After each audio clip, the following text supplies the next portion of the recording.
No, I'm not. Good evening and welcome to CanHammer, your stop for 40K from the Great White North. Today's show is episode 87. It is a 40K show about Nova Open. We're also doing a Pimp My List. We have a Space Wolf Grey Knight combo list for ITC for a listener named Mike, so we'll try to, pimp that up. As usual, I am Chris at CanHammer Chris on Twitter, CanHammer Chris on Instagram, and today I'm joined by my co-host, Mr. Logan at OnePlusLogan on Twitter and Logan on pretty much everything else. We also have two guests joining us live in studio from Toronto, Ontario, Mr. Tito Lupita, and I don't have Twitter. Uh-huh. Talking in your microphone, you sound like a robot. And joining us from Ottawa, Ontario, Mr. Nick Blackburn. Right on, right on. I expected him to say Nicholas, but he didn't do it the second time, so... No, still Tut, tut. didn't do it. So these two guys have both been on the podcast before, so we're going to forgo the usual, how you got in the hobby, that kind of stuff. We're going to go right into what kind of hobby we've been up to the last couple of weeks. So we'll start with you, Diogo. What kind of hobby progress you been making, man? The thing I'm working on now is Rangers for my Elder Army. Thought it was something fun. Haven't painted them before, so I've been working on them. And I will be painting some AOS stuff. Surprise, surprise. Ooh. So anyway, let's go back to... I know this is the hobby section, but why are you painting Rangers? Because I know you've played some test games with them. A lot of people are going to be like, you're an idiot. Why would you take Rangers? They're not jet bikes. So why don't you fill us in on what your thoughts are and how good they are? Well, an event I'm coming up to, you're allowed to take multiple Lords of War. And I was like, I need to find a cheap way to take another Wraith Knight.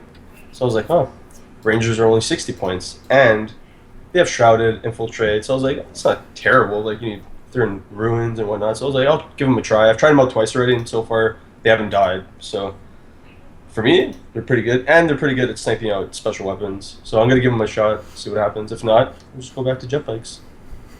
Well, you played a practice game, right, with them? I've done 2 already, yeah. And you said they fared quite well, though? Yeah, they were great. Amazing. Like, They did exactly. what made them amazing? Oh, they're amazing. What made... The best thing ever. In one game, they killed the Apothecary in the bike squad, which is fine. I was like, whoop. That's What? pretty good. Yeah. Sorry, I like that. Yeah, and then another game, they put on like 2 wounds on the Wraith Knight. I was like, sure, cool. You're doing more work than I thought you would. Right on, right on. So we'll go to you, Nick. What kind of hobby progress you been making? Actually, I've been working on some converted sorcerers, Chaos Lord on Juggernaut, and then 20 corn dogs. So they're going pretty slowly, but yeah, that's basically been the big project. Converted up the sorcerers from like a Warp Town kit with some Ravenwing bikes. The Corn Lord from a bunch of different kits, like the War Shrine, that Dracoth Rider from the AOS kit, and Warp Talons, and the dogs are just dogs off the shelf GW. So that's been basically my project. Right on. And Logan, have you been hobbying? I rebuilt my shelves. No, I just moved last weekend, so I've been in the process of getting everything set up. I got to go pick up my hobby desk still because I did the other day like a sucker. So yeah, it's been a whole bunch of all the new house things, unpacking, building furniture, fixing stuff, dealing with the bank, so on and so forth. Okay, right on. So I'm also painting dogs, and I was supposed to get these done for a tournament that I played in a few days ago, which we're going to talk about in a minute. But I couldn't because my kid broke his shoulder, which added a bunch of chaos. So I didn't have enough models built, blah, blah, blah. But painting 40 corn hounds because I think they're excellent in-game. I've been really experimenting with my glazes. So I base coated them, corn red. Then I washed it with a 50-50 mix of black and purple wash from GW. Dry brushed with a corn red again. Then I added Mephiston red and corn red 50-50. Then I added Mephiston red. Then I did Kindle Flame, which is this dry paint. And I used to just shit on these dry paints all the time, but I'm super happy with this one when you glaze, because it's so bright that it allows the glaze to pop. And then I've been glazing it with Bloodletter, which is something that I used to do all the time, and I'm getting back into, because the fact that GW added dull to their glazes brings the model down mute and like blends your highlights a little bit better. So I've been working on that. I'm thinking I'm going to add blue accents, and then he's going to tie 'em in really nice with my flamers and exalted flamers. So Sometimes I like to add like a matte medium to the glazes, just to give them a bit more of that matte look, because they can still come off with that glossy look.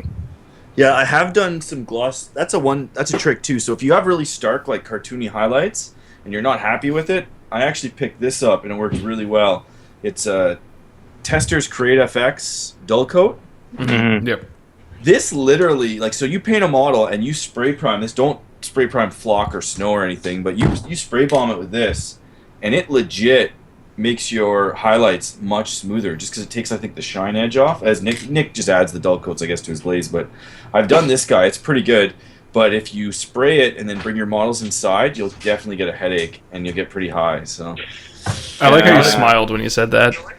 So is that like so there are two other I guess one other dull coat that a lot of people use, which is the GW one.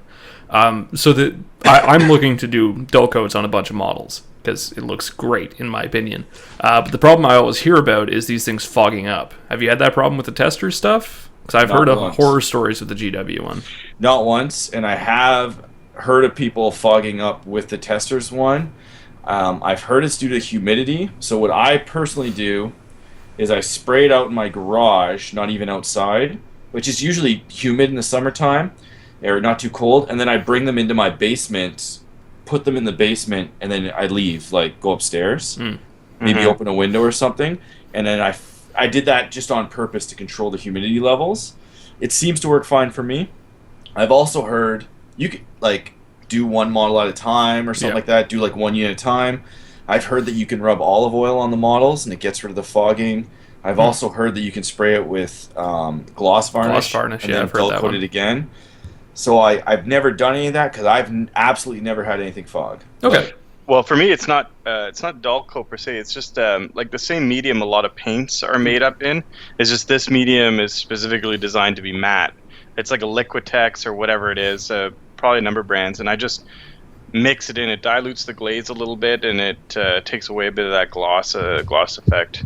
My corn dogs, I'm doing a little different. I had a lot of trouble with the red, like getting any kind of highlight out of it because it was so bland. So I just kind of bombed it a Zenithal kind of airbrush, like white on top of it, and then I glazed it, and it gave like kind of a bit of a lazy highlighting, kind of Zenithal. So they're kind of orangey light, and then they darken as they go down. And I was like, oh man, good enough. That's it, done. Yeah. Well, the glazes are they're hit or miss, right? Sometimes if you're not using bright enough color transition, you just like lose all your work. Yeah. I know Nate was. I asked Nate for some advice on some red, and he told me start with brown, a dark, rich brown, like I think it was Rhinox. He said. Yep. And then you do a second layer of brown, and then you just like add in red, and you layer it up. I haven't tried that yet, but it's definitely something to think about. So I guess we'll move on from that. We have some news. We're not going to go in too much detail in the news because we want to cover this on a later show, but AOS, no news whatsoever, as usual, which is kind of crazy. So I'll hand it off to you, Logan. Actually, hey, there was AOS news. There was the Warlords tournament this past weekend. Oh, is that new? Okay, yeah, I guess we can. Yeah, so it's worth noting. This is the first tournament that Games Workshop has run in, like 6 years? They live streamed it on Twitch. Oh, no, that's not true, because it's maybe the first one that they publicized, because they've been doing Throne of Skull Seeds, right? Well, they've been doing super casual stuff. Like, this was a pretty competitive event. So they were streaming top table at this tournament. It was a 6-round GT basically of AOS using the match play rules. And it was pretty cool. The stream was great quality. It was really awesome to see actual like GW employees, like they do exist, believe it or not, just talking to people on the stream. It was really cool. That sounds awesome. I missed all of that. I don't know what I was doing. I was while I was moving, but I caught about an hour of it. But all the VODs are up. I think they put them on YouTube as well, so I'd be sure to check it out. Yeah, that's one thing they've been doing really well lately is their YouTube and internet style support. Yeah, definitely. So I'll hand it off to you, Logan, for the 40K news. All right. So as Chris said, we're going to be talking about this again later, but the new CSM supplement is out, Traders Hate.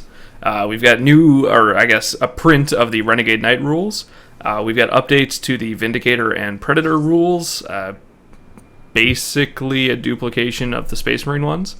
Black Crusade detachment, which has a whole bunch of new detachment options. It's basically the Chaos Space Marine Gladius detachment, but not Gladius. I guess it's the Decurion detachment, air quotes. No free stuff, but it's free rules anyway. Yeah, it's free rules. Karn, new Karn model, looks sick. Oh, I love that model. Lord of Skulls rules are now an AGW book. Still, I think the rumor was it went down in points, but I don't think it actually did. Still 880. Yeah. Yeah. Well, they have to keep that. You can't get rid of that now, right? Yeah. Anyway, also the 4 new psychic disciplines: Sinistrum, Heretic, Electromancy, and Geomortis.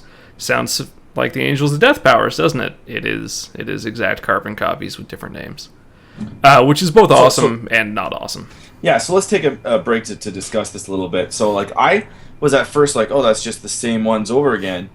But I almost am glad they threw it in as like, these are for Chaos Space Marines. They're different disciplines. Just now it's clear I can take them in Chaos Space Marines. So that's kind of... It's like the Cabal was already like a top tier thing. And now it's like, it's way up there. It is amazing now. Because it's got access to everything that Liberia's Conclave does. Literally everything. It's so good now. You can make the craziest Chaos Death Stars. Yeah, and it synergizes well with the other books. You can also play around, like, and, you know, if you listen to some of our past shows about that, you could buff your Imperial Knights now and prepare hull points much easier. Yeah. Nick, you were saying something?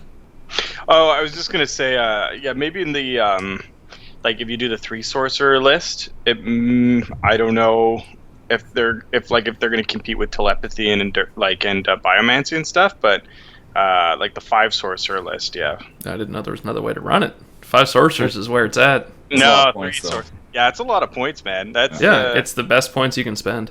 I don't know. Five sorcerers are bust with that list, man. No, I don't think so. But yeah. Anyway, there's a second part of it coming out, which is Angel's Bane, which is Blood Angels, I believe. Angel's Blade, I thought. Angel's Blade, sorry. Did I type that in wrong? No, okay. I read it wrong. So expect some cool stuff from that. There's new Death Company rules, apparently, which would be kind of neat. They've needed some love for a long time, so hopefully they get it. And then I'll turn this one over to Chris, new White Dwarf, which we've all been excited about. Yeah, we talked about this a little bit on the last show, which is an AOS show that went up tonight because I had some stuff to do. But anyway, Canada, they came 2 weeks late, so we're just getting ours now, about middle of the month, September. So everybody's like, oh, you guys are behind. Yes, we are. So it's awesome. It's taller and thicker. Absolutely fantastic. Whoa, that is pretty fat. How many pages is that? That's like the size of one of the Grand Alliance books. It's 148, this one. Wow. Yeah, and but it's tall. Like, it's actually like look at my head. It's a proper magazine. Yeah, it's taller than my head. It's even bigger than some magazines you'd buy on the shelf at Chapters. I really am like, it's got the beautiful GW finishing effects, the glossy, characters on the front. Now, the best part is that, like, they've been releasing all these box games, and I'm, like, into these, buying them. Maybe not necessarily playing them all the time, and they released rules for all 9. So they released characters that you can use in all 9 of these different games. So that's Gore Chosen, Death Watch, blah, blah, blah. So every single one of them has some kind of rules or new character within this book, which I think is like, wow, that, like, you would buy this, right? If you own 3 of these games, why not? They also have an old school battle report, which is fantastic. Good read. Oh, it brings you back to the 90s. I'm gonna have to pick this up. High school. Well, you won't be able to because it came with a free Slaughter Priest. Well, I mean, with the new ones and whatnot, but just in general, I'm gonna because I swore off the White Dwarves after I bought a couple. It was like half. This is what's coming out in 2 weeks. Like, I really don't care that much. I'm not gonna pay for this. I can get this on Bowls. There's still the full on like GW ads and stuff, which I don't mind because I like pictures. Oh yeah, but I mean, as long as there's content, right? And this has gone back to monthly now, right? Yeah, it's just a one-time monthly magazine, easier to subscribe with. And so this came up, like, I actually, in May, I had a subscription to both, Visions and White Dwarf. And in May, my subscription came up for renewal, and I never renewed it. And that was the first time in years and years and years that I haven't had a White Dwarf subscription. Mm-hmm. It's only been, like, 2 months, but I was, like, really missing it. And then to pre-order and get this is fantastic. So Yeah, I was looking forward to this. I'm glad to hear it's good, because, yeah, the other White Dwarfs, like, they weren't bad. It was too much. It was too many issues, I think, was the biggest thing. Like, weekly sounds great, but not when it's actually printed material. Yeah, and they were little, and it was like it was like waste. I'd get like a padded envelope every week with a magazine, which is kind of cool, but it's also like, wow, I'm getting a lot of these padded envelopes every week, and they're coming a week late. So, and they were mostly news for the next week, so I'd be getting them a week late, and I'd be like, well, it's irrelevant. I've already seen all this.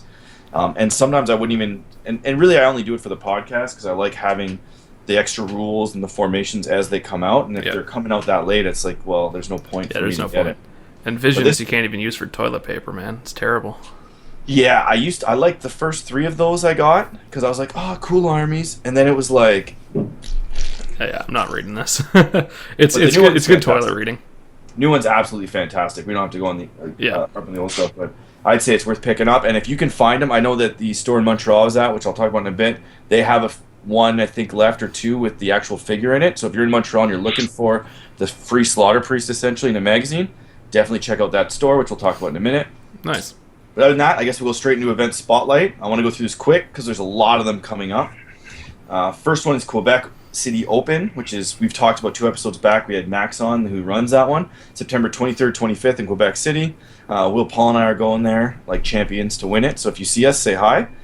It's all doubles all weekend, 40K. And they have other tournaments, Age of Sigmar and War Machine and stuff. Next one, I'll hand it over to Logan. You're running another event? Yeah, I've got Power Fist and Psychers 5. Believe it or not, it's already sold out. It's sold out in a day again. So this is October 15th at Multizone in Gatineau. ITC ranked, 20 players. We're trying to move this to bi-monthly, so I expect another one probably before the end of the year. And this one is straight ITC comps, straight ITC missions. The next one will be as well. The idea behind this is to prep for LVO, because that is the next big tournament basically everybody is going to. Good call. After that, we have Du Bois GT. If you listen to a previous episode, we read out a pretty big ad for them. It's October 4th, 5th, and 6th in, like, I'm going to say Chattanooga, is it New York? No, it's in Canandaigua, New York. All I know is somebody got run over by a car there, somebody famous or something like that. Okay. Bristol Harbor or something. Bristol Harbor. But anyway, it's a really cool event. We go every year. I'm going down to play Age of Sigmar, as well as a whole bunch of other people. So if you're going to be there, say hi. Meet us there for some Sigmar action. That's Du Bois GT. You can get more information by Googling that. The next one is November 12th. Zaketa Sports in Montreal is holding their bi-monthly ITC event. These events are 3 rounds with lunch included, $40. ITC ranked 8 player. So the last place player gets 60 ITC points and the first place player gets 110. So it's actually a good way to, get some points so that you're not like number 3,000. You're maybe number 1,000 or 2,000. So you get 60 points in 5 events. You're like number 150. That's the sad part.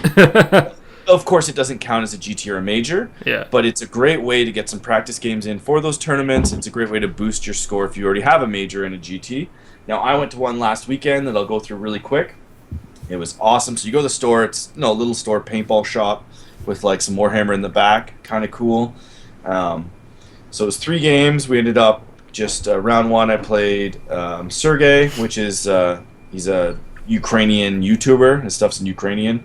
He's a good guy though. And then his name, I had it written down. I played Grey Knights. I'm so sorry he listens. Oh my god, I forget your name. I'm sorry.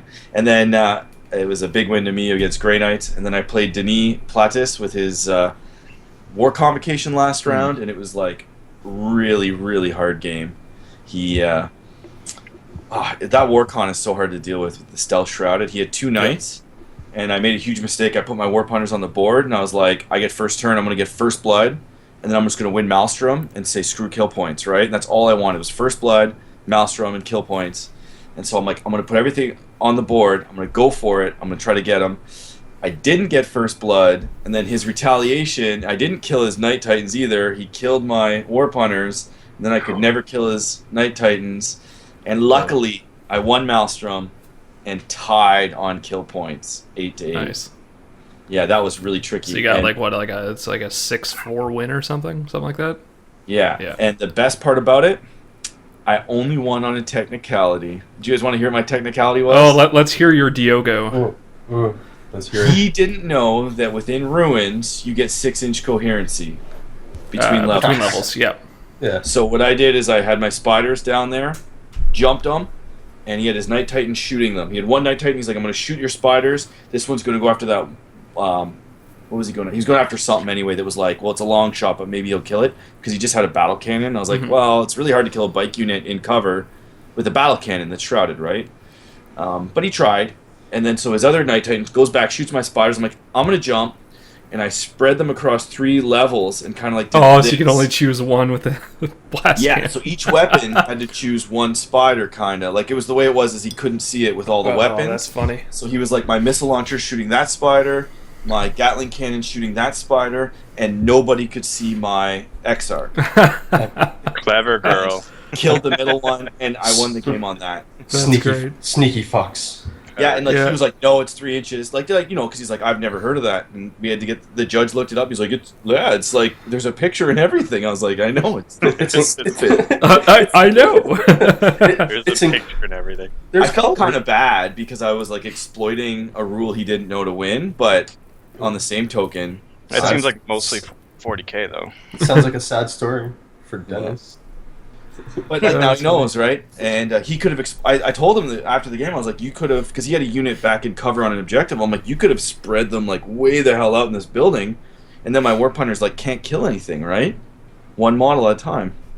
So that's I just really wanted to tell that story. So I ended up pulling first place, 110 ITC points, which puts me, well, depending on how Nova went, but it puts me 4th place Eldar by my calculations. So Nice. Not Just need bad. one more. only 4 results, so I need a 5th still, but Nice. pretty stoked about that.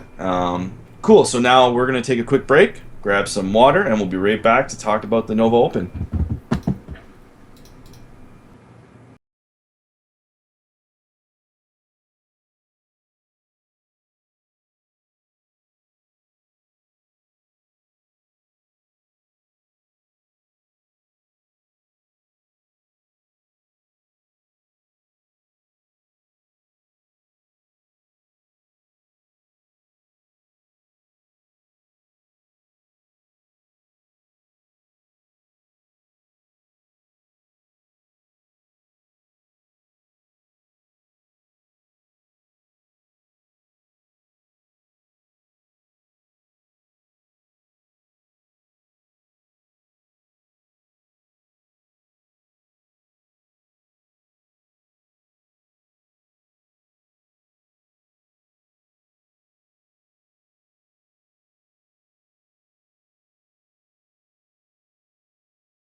Okay, we are back. And so this is going to be our main segment. We're going to talk about post-Nova Open. Logan and I did not go because we're slackers, but Nick and Diogo went, so we're going to get their take on it. So we're going to start off with, what is Nova Open? Are you asking that as a question? Crickets. Who are you at? Who are you asking? Nova Yeah, Open Nick, is a what major. is Nova Yeah, Open? there you go. It's a tournament. So Nova Open is actually a convention in Washington D.C. And includes, as it turns out, a ton of games. They have 30K, 40K GT. They have a 40K Invitational. So these are players that they, I guess, do well and they invite to play. They have Lord of the Rings, tons of different games. Also vendors and different seminars, celebrities. Yeah, I was there, but I think I guess it's kind of like a baby Adepticon kind of thing. Had a lot of different things there, but anyways, there was something going on at every minute of every hour. Yeah, Like exactly. You were there never, were people playing the 40K narrative until 3 a.m. every day. Nice. Yeah. And you could have, if you wanted to, if you weren't playing in the GT, especially on the second and third day, you could have found an empty table and played like with a buddy if you wanted. Like it was just, there was always something going on. Cool. So do you guys know how many players in total there were? Actually, let's just streamline. So you guys played the 40K singles. How many players went? Because this is like a major ranked ITC event, right? 164. 160-ish, yeah. So it's like second to LVO and it might be second or third to LVO. Yeah. I think Adepticon might be smaller this year. When years past, might have been bigger, but Yeah, Adepticon was Adepticon was 180 something. BAO was 200. LVO was like 380 this year. But Nova's definitely one of the bigger ones in North America Anyways, for sure. it's a big one, yeah. Whatever. I don't know. But cool. yeah. So what was the comp like, Yoshi?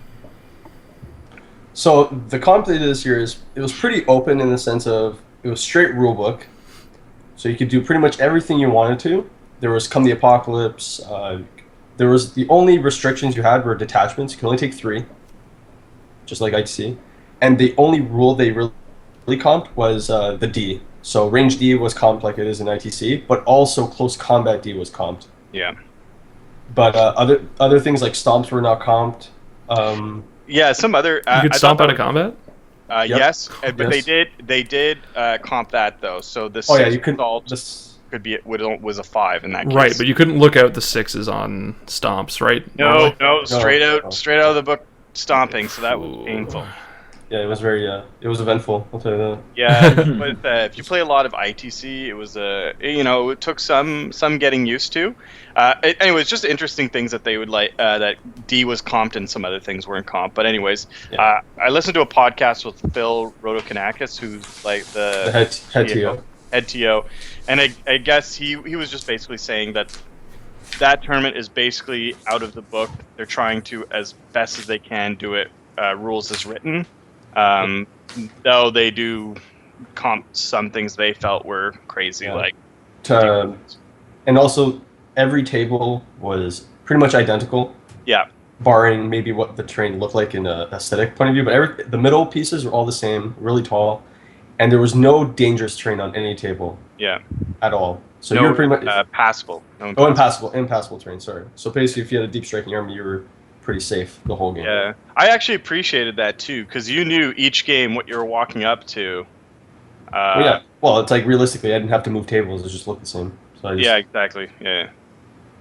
I was like, I do like that concept. That's like the make it all fair and even and things like that. It's definitely cool. I think that's what the ETC generally tries to do as well. They just have different tables. Well, the way they pulled it off, they actually really pulled it off. Like you walked up and it was the exact same. There wasn't very little deviation. It was quite good actually. yeah. Cool. So what were the missions like? I have them right here. Well, we'll do a general term, and then we're gonna go game by game for you guys. Sure. Okay. But it is 8 games, so we're gonna have to go. Okay, quick so summarize. pretty much mission breakdowns was you have your primary mission, which you can pick to be progressive or endgame, and you note that down secretly before the game starts. And you also, so once you write it down, you reveal it to your opponent. Oh, I'm doing endgame. He's doing progressive, which means either you progressively score objectives or you wait until the end to score them all. And they're worth 3 points, 2 points, either way. And the max points for that was 9. Yeah. Then there's a list of secondary objectives, each worth 2 points. You can only pick three, and they range from get more kill points than your opponent, get line breaker, kill all his troops, kill a full detachment. Uh, there was a ton of them. Some of them you could automatically get, like if he has no troops, that you just pick that objective, you automatically get it. Mhm.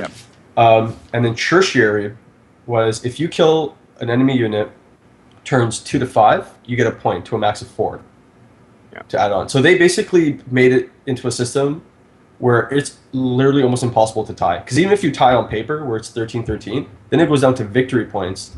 Yeah. And I think there's like, I was talking to Phil, and I think he was saying that in the however many years they've done it, they've never had a full tie. Yeah. Well, it's very unlikely. It's very unlikely. It's really hard. But yeah, there's definitely a lot of strategy behind the missions on how to pick them and what you're playing against, which is Okay. pretty cool. So sounds good. So you guys went down. Will Paul and Jason Sparks went with you guys as well, right? Yeah, he was in my car. Diogo and his friends went down separately, but we all met up there. Sweet. So you guys get there. Round one. Who did you play? We'll start with you, Diogo.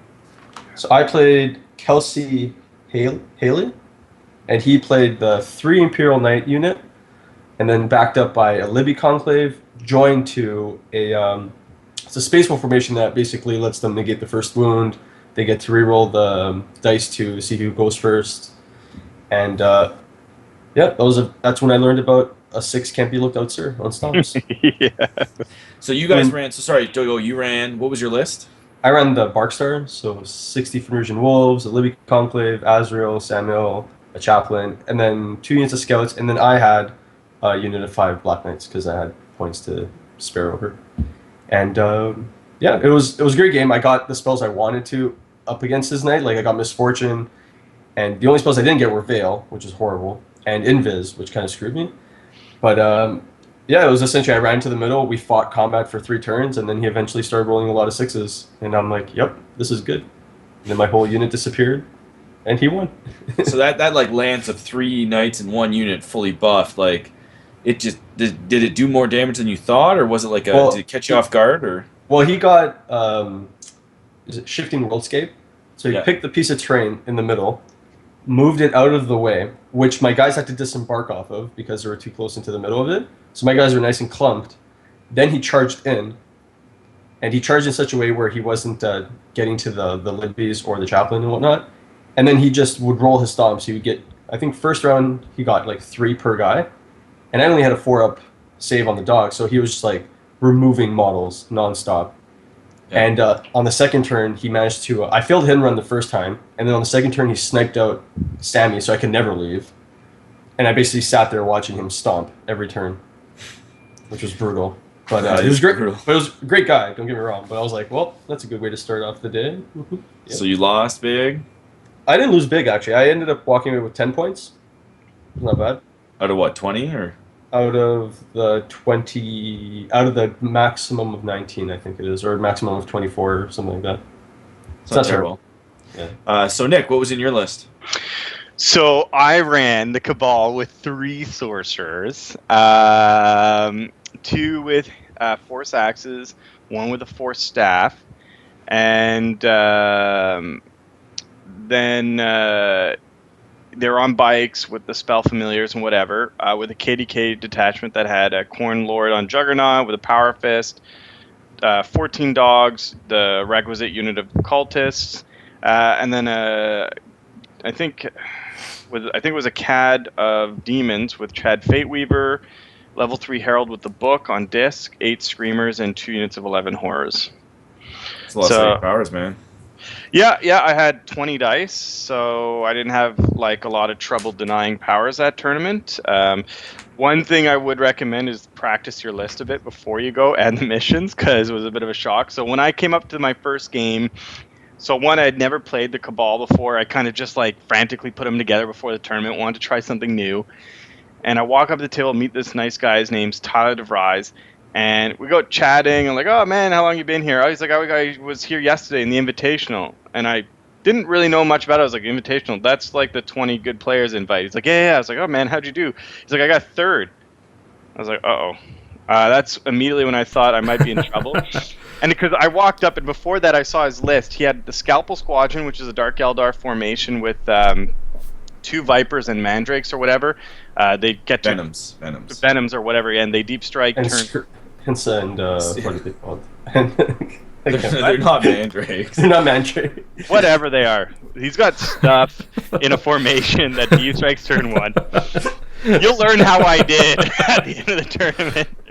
And and then he had an Eldar. So this was a little confusing. We play ITC. We don't play Come the Apocalypse at all. So he had Eldar with an Autarch on a bike and a bunch of bikes, whatever, Eldar.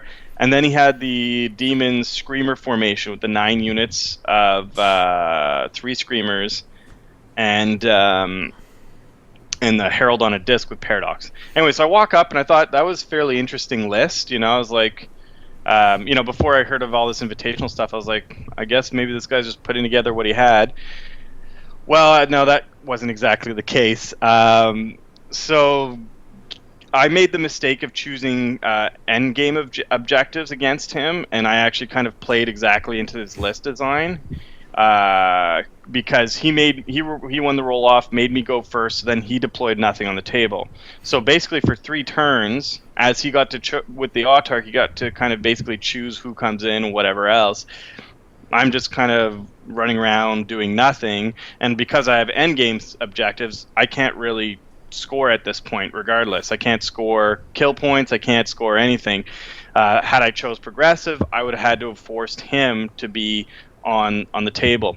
One thing we forgot to mention about Nova is they also have another way of scoring points, which is the differential point. I don't know if we mentioned that. No, so okay. Go through it. So it's important because it's the only reason why you interact with the other army, because otherwise you could play these games and never shoot each other.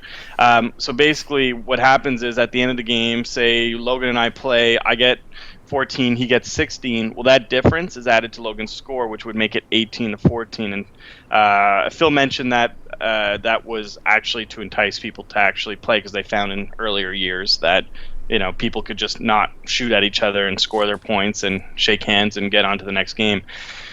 So anyways, I'll cut it short, but he won that game. I also learned pretty hard that what is it? Screamers, they're slashing attacks that can attack flying monstrous creatures. Everything, man. Invisible units and everything. Yeah, I learned that the hard way, because I had Fate Weaver, who was like gonna do an about face and go nuke all his bikes. I was like, okay, sweet. Fate Weaver's gonna go destroy all his bikes that are hiding behind a hill, and then I'll take care of these damn Screamers, and then we'll work this out. And then all of a sudden, like, Screamer start deep striking right around Fate Weaver, and I'm like, that's interesting. And then I go to ask him, can Screamers slash flying monstrous creatures? And he looks at me, yeah. I'm like, oh. Yep. So I took about 5 or 6 units, but I promptly removed Fate Weaver. So anyways, I walked away with that with 5 points. I didn't do so well that game. Awesome. So go you Yoshi, game 2. Game 2, I played against a gentleman called Simon Lean. Really cool guy. He played Sisters of Battle. So walking into the game, I was like, all right, playing Sisters should be a cakewalk. So we played the mission, and it was Relic. Now, I picked Endgame, because I was just going to go up to it, sit on it, and hold the game there. He was the most aggressive player I've ever met in my life. Aggressive in the terms of like how he played. Like, he would just move all his stuff forward, all his tanks. I was like, what the hell is this guy doing? And he basically sat with he had a huge, I don't remember his list 100%, but he had like a lot of tanks. And he basically sat tanks and his units all on top of all the objectives. So I could never score. And he picked aggressive as well, so he was scoring. And because we both picked progressive, we couldn't move the Relic. I didn't know that. It said at the very bottom of the score sheet, like, if you both pick progressive, you can't move the Relic. I'm like, oh, well, okay, that's great. I can't run away with it. So we basically sat there. Before that, rolling my powers, I didn't get literally nothing. Like, I got the worst powers you could think of. I think I got, forewarning. That was great. That was a good power for my good 4-up save. I don't know. I don't think that's a cop-out. I don't think you can blame not rolling the right powers, man. I think you're making an excuse right now. It's a huge excuse. Because you lost the Sisters of Battle, I think you're making a huge excuse. Well, no. I didn't lose the game. I didn't lose the game. Whoa, let's not be crazy. But I didn't get a max. I didn't get a max points win. I thought I actually tied him, and then we realized victory points mattered. But essentially, what happened is he didn't know that I could charge pretty much the four ends of the board, which they ended up calling. He had to call the judge over. Judge explained to him. He didn't believe the judge, but he's like, "Well, it is what it is." I'm like, "Yeah, well, I'm gonna charge all 6 units that I'm picking." So I did, but without any I didn't have Hammer Hand. I didn't have literally any spells. I couldn't hurt his Land Raider for someone who took Land Raider, which terrified me. And just I couldn't touch it. I would blow up tanks as guys would get out. He would charge with 1 unit here, another unit there, and basically he just tied me up forever, to the point where I was like, I think I'm gonna lose this game if I actually don't do something. And then the last 2 turns, I managed to break off, and I made all the characters leave the unit because I didn't care anymore. I was like, nope, gotta leave, gotta score objectives. So I ended up tying him on everything. All together we tied. And I was like, oh, we tied. That's weird. I thought ties were impossible. And then we found out that for victory points, I beat him by I think it was 400 or 300 points or whatever. So I ended up coming out with the win. But it was a 16-16 but win for me. But super cool guy. It wasn't a very exciting game, I'll tell you that. It was just me charging tanks and not blowing them up.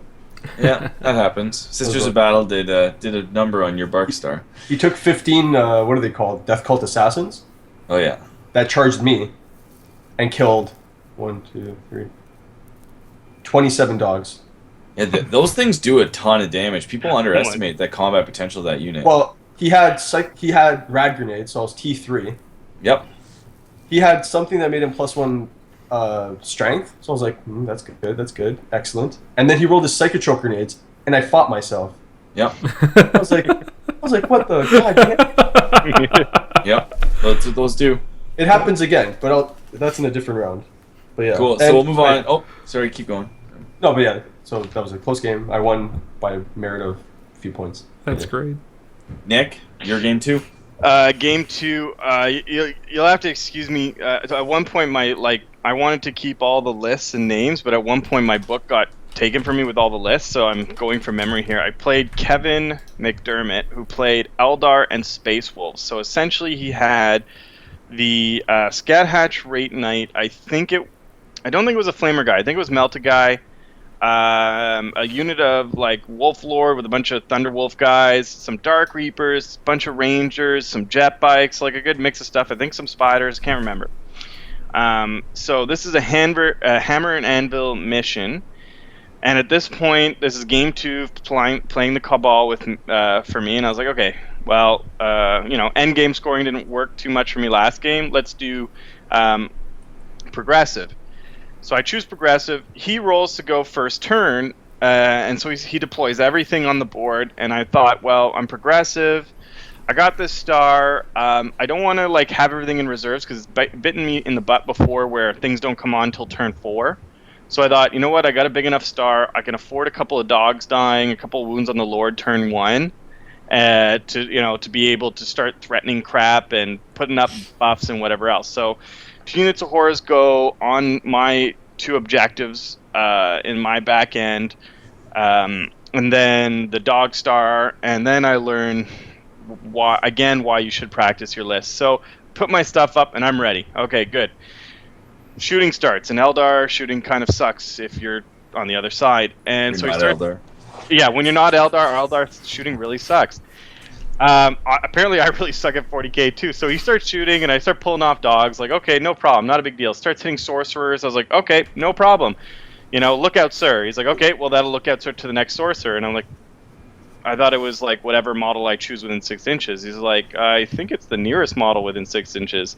I'm like, oh, I really then should not have put my sorcerers one after the other. That was really a bad idea. and we look it up, and I was like, yeah, okay, well, this is going to hurt. So I think, maybe it was the D Knight. Anyway, some shot goes off, blows away Sorcerer number 1. I'm like, okay, that's cool. Didn't need him anyways. Another shot goes off, blows away Sorcerer number 2. I was like, okay, that's getting a little tight now. I haven't even started playing the game, and I've lost 2 Sorcerers. I'm really sucking at this. Anyways, I start rolling some saves. So basically, I start the game 2 Sorcerers down. I'm like, crap. I think I still have Invis at this point, so I Invis. I actually claw it back to be an actual game. Like, I would have thought I would have been wiped at that point, but no, we claw it back. The game, it's a lot of back and forth. I end up getting combat with his Wraith Knight, killing the Wraith Knight. He rolls pretty well and stomps the Lord off. I was like, shit. And that was a marked for death unit for him. So, like, he rolled 1-6, stomped the Lord, so that gave him 2 points. I was able to kill a bunch of stuff at the end, and the game ended 16-16. And again, reading is good. You can't tie. So I was like, oh, well, what happens now? We look at victory points. And he wins by 250 victory points. And I'm like, man, really should be reading, like practicing and reading the missions at this point. And as we learned later, Diogo and I were like, man, we really should have looked this up. The Nova format, like, winning is key, not points.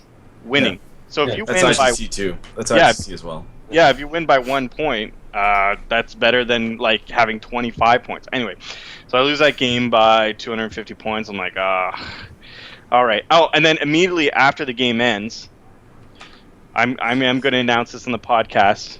I'm like, wait a minute, my Cabal has that spell, Shroud of Deceit. And you get free dice to do it too. Yeah. And that whole time, I could have used Dark Reapers, his Dark Reapers to kill his bikes, or his Knight to kill his Star, or whatever, like, and completely, yeah. So, anyways, so I finally remembered at the end of that game to take it to the next game. Diogo, round 3? Oh, man. I didn't want to talk to him when he told me. Yeah. So my round 3 was against Brandon Hoach, and it was a Tau army. Now, he took I believe it was the Retaliation Cadre. I can't remember off the top of my head. It's the one where every round he picks a unit and he can reroll to win against it. Dawn's Blade. Dawn's Blade, okay, sorry. So you had the Dawn's Blade, he had 4 Riptides, some Broadsides and whatnot. So we set for the mission, and I was like, okay, I've played this mission before. If I get, Invis or Veil or any one of those two, I'm pretty much going to walk through this army. I'm going to move up to the table, I'm going to charge, Monster Hunter, wound, I'm going to kill everything. I roll my powers, I don't get anything again. And I was like, okay, this is very unstatistically on average, but it's okay. I'm still going first. I'll move up in his face, I'll be all good. Okay, so I get to go first, I was very happy, I moved up. He goes, and he shoots with everything, hailfire, the whole works, right? Kills a bunch of stuff, blah, blah. I'm like, I'm still in good shape. It's fine. I still have like 40 dogs. It's all good. I move up again. And this time, he has his stuff in terrain and some stuff off to the side. I'm like, I'm going to multi-charge a bunch of stuff. I put my dogs an inch away from 5, what are they called, marker drones. I was like, that'll be my primary. And then everything else will be secondary. Because as long as I charge them. Yeah. They're in terrain. And I was moving through terrain, but either or. I was like, I got this. I roll my distance, Snake Eyes. I'm like, you deserve it. And he's like, oh, you're an inch away. And I'm like, yeah, but it's -2, and 2 minus 2 is 0. He's like, oh, that means you don't charge. I'm like, oh, color me stupid. Yeah, it means I don't charge. So he gets to shoot me again. Then he drops with all his stuff on the other side of the board, like he had a different Riptide and his commander and all this stuff, and kills away my troops. And he had some secondaries like kill my troops and Linebreaker, blah, blah. So essentially I had to run around and try not to die. I ended up killing some of the stuff on that side of the table, and I ended up having one objective that was worth like a lot of points or whatever, but it ended up being a win for him, but it was like a 12-11. And I was like, at that point I was so vexed. I was like, God, I don't roll the powers. I roll Snake Eyes. This is horrible. And then like the TO gave me like some light. He's like, don't worry, man. The first 4 games just to pair off your bracket. I'm like, so you're saying there's a chance? All right. Didn't know what brackets were when he told me that, but I was like, yeah, sure. Does that mean I'm coming first? Sure, why not? But ETC just made a ruling in their FAQ on that the -2 for terrain for charging is only the actual models that move through terrain. Yeah, I think in the rulebook it's the whole unit, right? It's very, very specific in the rulebook. Yeah. Yeah. If any model, ETC changed it to be as long as like if one model's like within an inch and there's no terrain, he touches it, and the rest just -2 from the charge range. Yeah, like I wrote the only game part in the game that made me laugh was I Psychic Scream. They let you cast Psychic Scream in a unit. If you have it 3 times, you can cast it 3 times, which was like great. I cast it as Riptide. I roll like a 17, and I was like, woo! I did something. It dies. He got so mad. He was like, that's some crap. Well, it puts it. I'm like, but you're already beating me so much. Let me have something. Yeah. Don't So take we'll go. don't take this away from me. Nick, your next round 3. So as I start going down to the bottom tables in the darker room and whatever else, I walk up and I meet this really nice gentleman. He played John, and I think his last name's Malone. I'm sorry. Morale. Morale. Okay, sorry, John Morale. You have, I guess, the guys up on the list. I've got the Torn to Fire list, yeah. I'll send it to you guys. Okay. Yeah, him, John Morale. Anyway, super nice guy, playing Astra Militarum and Gene Stealer Cult. So his Astra Militarum and an Imperial Knight. So his Astra Militarum have like wyverns or something. Like he's got artillery in the back, a couple veteran squads, and then he's got a knight with I think the thermal cannon and the sword, and the Gene Stealer Cult with the guys that can infiltrate turn 1 or whatever else. And charge, yeah. Yeah. The big one. Yeah, exactly. So at this point, I think I chose endgame objectives. I can't exactly remember if I chose end or progressive. Either way, I deployed fairly back to try to get out of range of all that artillery and try to minimize the damage. And basically, I was fairly lucky actually this tournament, rolling all the powers I basically needed. There wasn't really an occasion where I didn't have 1 or 2 powers that were very useful. I did remember Shroud of Deceit at this point, but it was fairly useless because he had all vehicles. So I was like, crap. I was like, your vet squads didn't by chance have 6 Meltas or something, right? He's like, no, sorry. I was like, okay. So he infiltrated his the Gene Stealer dudes fairly back near his end, like nowhere near my stuff. I was like, oh, okay, because I had put my screamers on the board, and I was like, sweating, like, well, we'll see how this goes. And so he did that. And he also infiltrated like his Magus and dudes. I don't know what the Gene Stealer Cult stuff is, but fairly close. So anyways, my dogs and Lord were able to push up right away, get into combat because I didn't scout them. Another thing, I only remembered they scouted like game 5. So anyway, yeah, I suck. Well, it helped this game because I was able to get a turn 1 charge or whatever it was because he had infiltrated outside of line of sight, outside of line of sight, so it was still within range for me to charge. Killed all those guys. There was other guys with hammers, killed them next turn, and then started getting into the artillery along the board edge. So basically, Lord and friends were killing that. Screamers were shooting magic, and then I was doing quite well at this point. But I don't know. We were having such a good game that I kind of felt like, oh, let's make a game of it. And I think his knight was on 1 hull point. I'm like, oh, I'm sure the screamers could kill him. So I send the screamers in, and They kill it?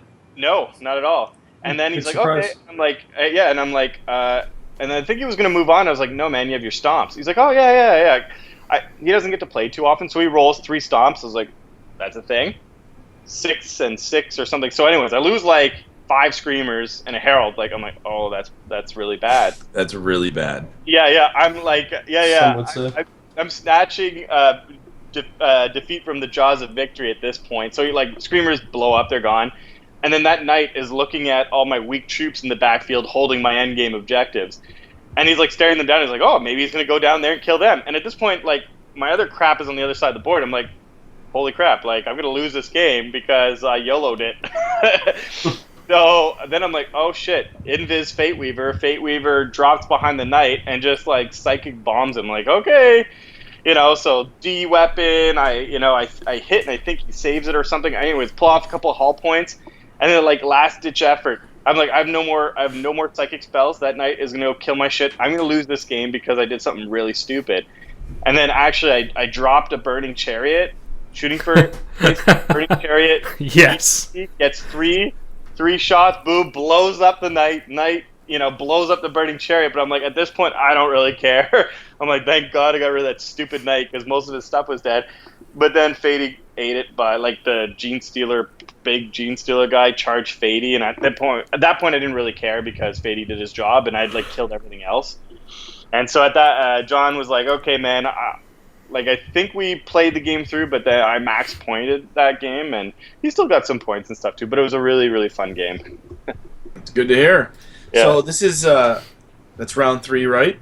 Yeah. So we're gonna go on to Yoshi's round 4, and this is the last round before the brackets. So That's right. who would you play round 4? So round 4, I played a guy named Reed Limpsey. Super cool guy. And I felt bad because when I put my army on the table, he played Space Marine Battle Company. And I was like, okay, I played this match before. I played against Joe and Kieran. I'm like, this would be a good game. I'm just going to run up and kill a bunch of stuff. He asked me what my army was. So him not knowing already, I was like, oh, okay, this is a lot better. He doesn't know anything about it. There's a lot of people that ask that. What, like, they see a picture like, what's that army? What are those wolves? Like, him and his friend were like, that is the cool. 40K? They kept saying, that is the coolest thing ever. So unique. I'm like, yep, super cool, awesome, so fluffy. Yep, sure does. I give him my story about how they're adopted dogs from Fenris. Yep, totally. Solid fluff. Believe me. Solid fluff, A+. So I don't remember the mission off the top of my head, but essentially my whole plan was I'm going to sit in this corner. He's going to drop pod down, but I'm going to make it so he drop pods in front of me. And then I'm just going to charge everything all game. And that was my whole... It was table quarters. That was the mission. You had to hold table quarters worth points and whatnot. So the game's a lot of fun. Me and him back and forth. I kill a few things. He does nothing to the star. I kill more things. He still does nothing to the star. But at one point, Samuel breaks off from the unit because I realized I can kill 5 Marines with all these dogs. I don't really need to be in combat with Samuel. So I send him off to go kill 5 tactical Marines in the corner. He kills all but 1. He runs away. And I'm like, all right, Samuel, I don't need that one guy. He's below half. We played the game, blah, blah. At the end, I thought I had a max victory. And I was like, that's amazing. We look, OPSEC units, even if they're at 1 model, count as full points in terms of that quarter thing. I'm like, oh. And he's like, yeah, so I own this quarter. I'm like, well, fiddly-dee, you do. And I don't get max points. I still got like a 24, 23 or whatever, but for the bracket, I wanted to make sure, because those were matter. Those points, win-loss matters, but the way they break down tiebreakers is your point differential. So I really wanted to be in a higher bracket, and I was like, God damn, that cost me like 3 points. I was like, damn it, this sucks.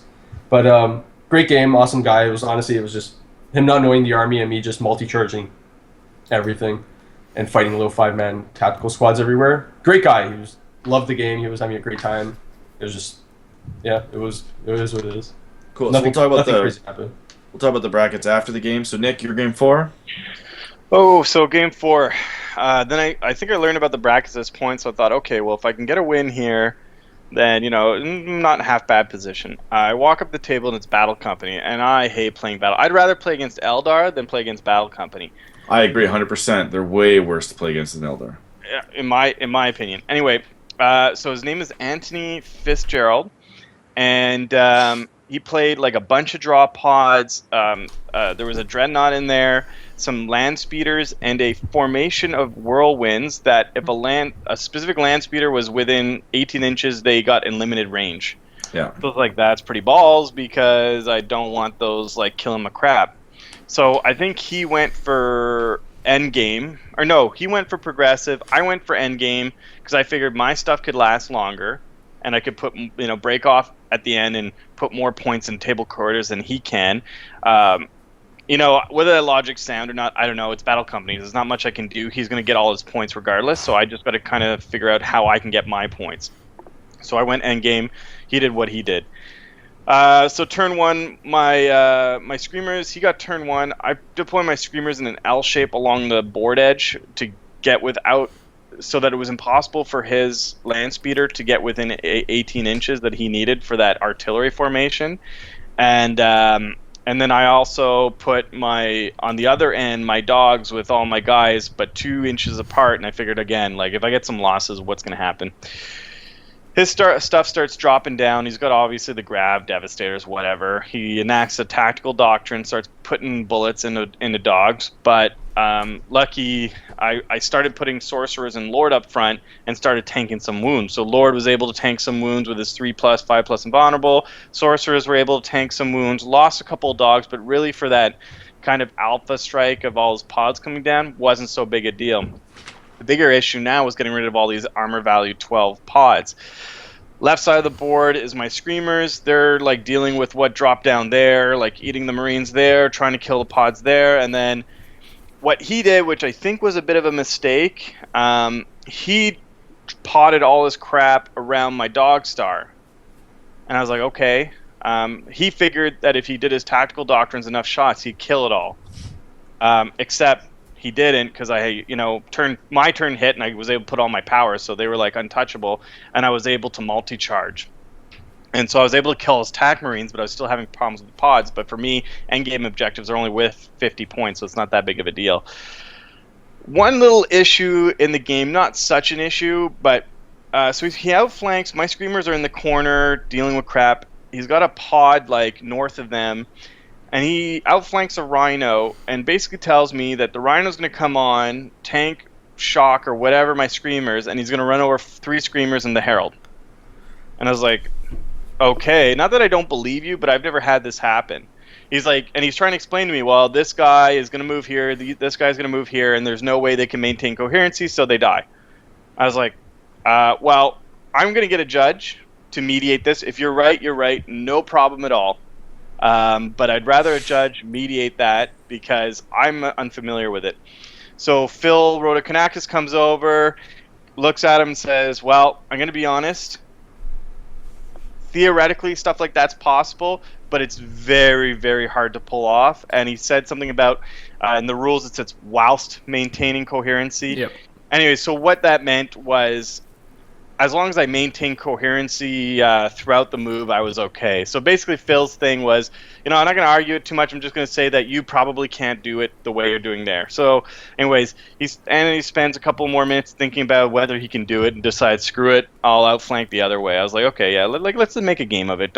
Anyway, whatever. So near the end of the game, I've killed a bunch of his crap. There was a unit of Devastators that I just never got around to killing, and I knew would bite me in the ass in the end of the game, and it did when he started killing enough dogs that now the majority armor save of the unit was 3+. So now he was pumping more wounds into the unit and was able to start killing some stuff. I eventually got around to killing them. In this game, I remember Shroud of Deceit. So they did me a lot of work. I think the one reason I didn't want to kill them because they were doing a lot of work for me. They were the MVP for me. Anyways, bottom line, the end of game is coming, and it's literally, we're at a tie. It's either 2 points higher for me or him, and it just depends on whether I can destroy 2 land speeders, one with 1 hull point and one on 2 hull points. And between like tons of flicker fire and whatever, he made something like 6 to 8 or 9 whatever jinx saves. I wasn't able to destroy them, and he was able to steal 1 table quarter away from me. So I think the game ended up being 18-16 or 18-15 for him. So I lost that game, but it was a heck of a lot closer than I thought it would have been playing against Battle Company. Yeah. So next we're going to talk about brackets. So that's the next part of this. So what bracket did you enter, Diogo? I believe I was in bracket 6 or 5. And what bracket were you in, Nick? I wasn't in the last bracket, but I don't think I was far off. I was a bracket below Diogo, I think. 1 or 2 below Diogo. So like 8 or 7? 7-ish, yeah. Cool. So you guys can interrupt me. I'm just going to say how my take on the brackets are. So basically, after the first 4 games, first day of fighting, they take the top 8, put them in the top bracket, then they go, I think it's 8 every bracket down, and so on and so forth until you hit the end. 16. So it goes 8, then 16, all the way down. That's right. And so it really doesn't matter how you perform after the first day. The first day is more important on how you perform because that's how you get assigned your bracket. So if you get bracket 1 and you get last place in bracket 1, you're 8th overall. Yeah. Yep. Whereas if you make bracket 2, the worst you can do is 24th overall. Yeah. So that's kind of the issue. So on and so forth. So by Yoshi saying he's in the 6th bracket, like the absolute best he can do is probably in the 100 and something overall. No matter if he gets 4 perfect wins, he's still 100th overall. Yeah. Oh no, you can get. It's like I think I came like 60th or something. Yeah, you can never escape the top end of that your bracket. bracket. That's what I'm saying. Yeah. So, and you start at 0 again when you start your new bracket. So if you come in like last place of the top 8, whatever. They just reseed you, so you could go back into first place even if you had a worse score. So it doesn't matter. Let's say you win 4-0, right? And you're in the first bracket, and somebody that was 3-1 made into the first bracket. Your scores get reset in terms of how you place. So the 3-1 guy can still come in first place. Oh Yes. yeah. That's it. So it's kind of weird. So the theory, I guess, behind it, from my point of view, is that they wanted to reward the top players that eventually in the Swiss system always play each other. So the theory is anyway that the top, once you get past day one and you're on your second four games, you're just always going to be playing top players. And so in a lot of events, what happens is there's a guy that loses his first game, plays all easier matches, gets the same place as a guy that plays all harder matches, and then loses his last game. Yeah. And they're trying, and I think this system is trying to make it so that if you're a winner, you're in the top, and you're kind of guaranteed a good spot because you're obviously playing harder opponents the whole time. Yeah. It pretty much stops submarining. Yeah, Yeah. 100%. So what do you guys think of the brackets? I didn't Neither here mind the nor there. brackets. Yeah. It was all right. It just I just didn't like certain aspects of some players that were in the second bracket, like Jason, for example. Technically, did Who's a in hell of third? a lot Jason's Who's in the third. third bracket? in the third bracket, and he finished By the whole 1 event point. by 1 point. So he finished the event 7-1, and people that were in other brackets, because you could drop out once you lost one of your bracket games, because essentially you couldn't win anymore. They would drop out, but because they were in the higher bracket, it didn't matter. So they still finished higher than him placing wise, Yeah. which I think was kind of weird. I'm like, I felt that if you dropped out of the event. So like you should just go down to 0. Like, I mean, in my opinion. Case in point, they're like, I'm not going to name names. I'm just going to say the number. Like the guy who came in, what do we have here? 16th went 4-4, Yeah. and got top 6. Like, But it's the kind of theory is that he theoretically played harder opponents for his last 4 games. but if 'Cause you if you're if in you bracket didn't 6, yeah, you're but if you playing- drop out of your last 2 games, what does it matter, right? Doesn't matter who you would have played. And if you don't bracket it, like They're all games- going to play each other anyway. Games like if I win game 5, I'm going to play somebody better for game 6. I win that, I'm going to play somebody better, right? So you could eventually play, harder players, you know. With 8 rounds, Swiss works really, really well. I mean, these guys can do whatever they want. I really, really don't like it, and it throws off a lot for how ITC rankings work as well. To me, Yeah. I don't know. I don't like the drop neither, out. I'm neither. I'm the same way. I just like playing games. But yeah, like it is a little disheartening when you're like, you look up the list and it's like a ton of people with whatever it is, dropout scores, and they rank higher than you're like, oh. Yeah. Well, maybe it's designed to do that, but I would prefer. So I thought about this because we were prepping for this podcast. I've been thinking about the bracket system, and I was like, wouldn't it be better off just to give battle points bonus to people that gets consecutive wins? ITC does that. Well, it does that for rankings points. It doesn't do that for battle points. Well, no, but I mean, you could apply the same logic and it would work. That's what I was thinking, Yeah. right? Like, so if it's like you win game, so if you're doing 8 games and you win the first game, you get 1 bonus point. Win the second game, you get 2. Third game, you get 3, and so on. So that way, when you lose your last game, you're still way ahead of everybody else, Yep. right? Yeah. But so there's other systems. So no here nor there. But yeah, it's definitely a weird system. I know Jason, friend of mine, he was really upset because he went 7 wins, 1 loss, missed the second bracket by 1 point. Yeah. Won his bracket, won the third bracket, and couldn't get any further than 25th. Yeah. And even if he had won, even if he'd been in second bracket and won it, he couldn't have possibly hit top 16. Yeah, which is weird. Yeah, I thought it was 8. Wasn't No, it? It's 16 They're all man 20. brackets. So they're all 16. Okay, so Yep. I was mistaken. Okay, cool. So we're gonna move on. You guys summarize your last 4 games. We'll start with you, Yoshi. Game 5. So game 5. So this game was my first for my bracket. I played against Doug Harrington. I can't pronounce his name properly. Sorry, bud. But he played Skitarii War Convocation, and I've only played against him maybe once or twice. So I was like, okay, I know what I have to do. I just have to run at him. His grab's not going to do anything to me. It's more so the knight that's going to give me an issue. So I don't get misfortune. I picked what's his name, Furious Charge, just to try to help out, to kill some other stuff. So it was an interesting game. He tells me that he actually hasn't played with this army at all, and he forgets a lot of the rules all the time. Now, I don't play War Convocation at all, so I was like, well, I can't help you because I don't know all your rules. I'm like, I know some of them and some things, but I'm like, don't look at me. Like, wrong guy to ask. So first turn, I don't scout. I stay still. So I was like, I'm just going to stand here, and if he moves up, I'm going to charge him. He moves a unit up into the middle of the table, one of the, I think it's the infiltrators, I believe. And I was like, cool, my first turn, I charge them, kill them all. And he's like, all right, so combat is not the way to go. Like, no, agreed. Bad idea. On his turn, he casts Shroud Song, and I was like, why the like I didn't tell him. I'm like, why would you do that? And he's like, yeah, cast Invis on his librarian unit with his HQ with the Tech Priest Dominus, and that and the knight charges my unit. So I ignore the knight, and I try to fight that unit. They run away. I had a chaplain fight the knight. I did a hull point or two to it. I hit and run out. So on my turn, I can charge him, just the knight. Charge the knight, do another 2 hull points to it. He stomps. Basically break off, and it basically turned into a fight of how fast can I kill the knight, and then I can table the rest of the army. Because once I kill the knight, I can pretty much walk through his army. He has one turn where he can invis his knight and charge in, and I pretty much can't do anything to it at that point if it's invisible. But he chooses to invis his Tech Priest Dominus and like 3 librarians, not charge them, and then just charge the knight in bare bones. I'm like, cool.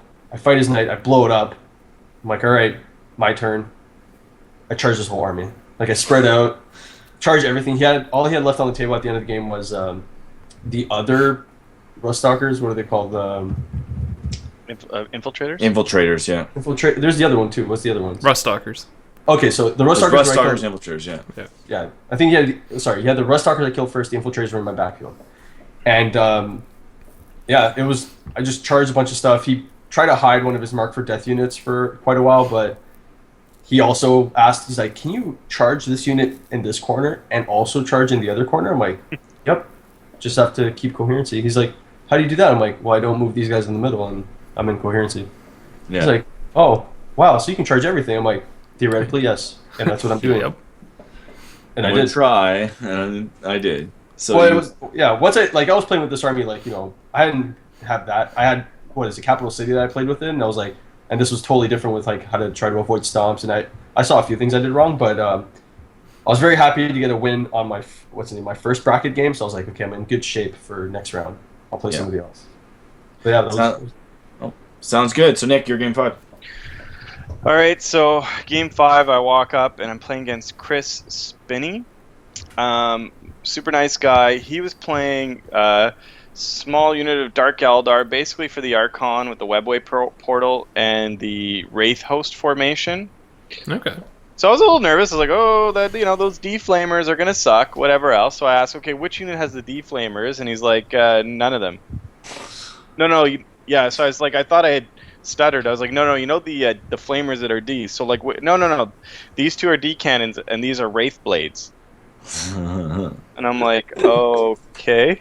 How far I've come. Well, that's why. I'm in the 7th bracket. Yeah, I'm in the 7th bracket. So I was like, okay, you know what? I deserve this.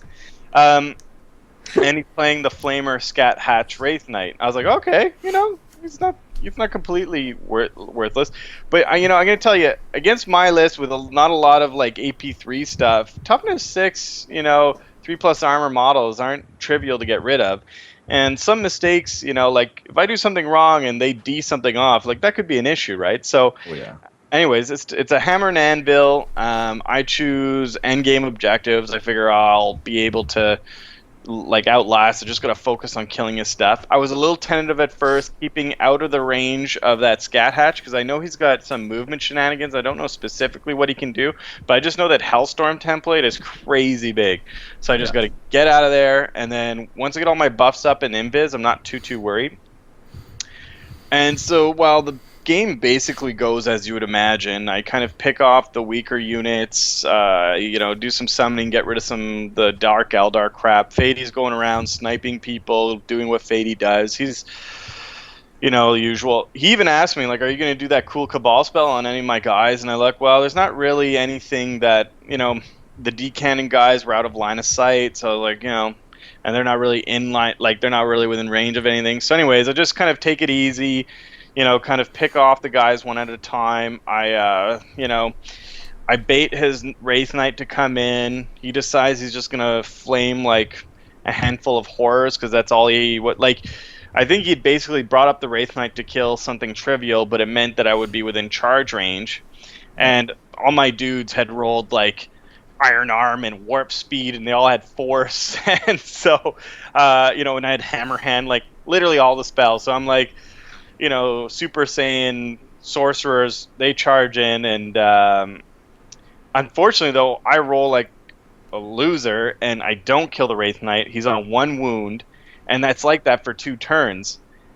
And again, I guess it's bracket 7, so he does his 3 attacks, doesn't kill anything. I do my attack, the Wraith Knight's on 1 wound, and then I'm waiting for him, and he's like, oh, okay, so it's, my turn next. And I was like, you're not going to stomp with your Wraith Knight?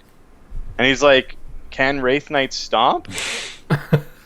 And I'm like, the boys are really making fun of me. Yeah, they're really.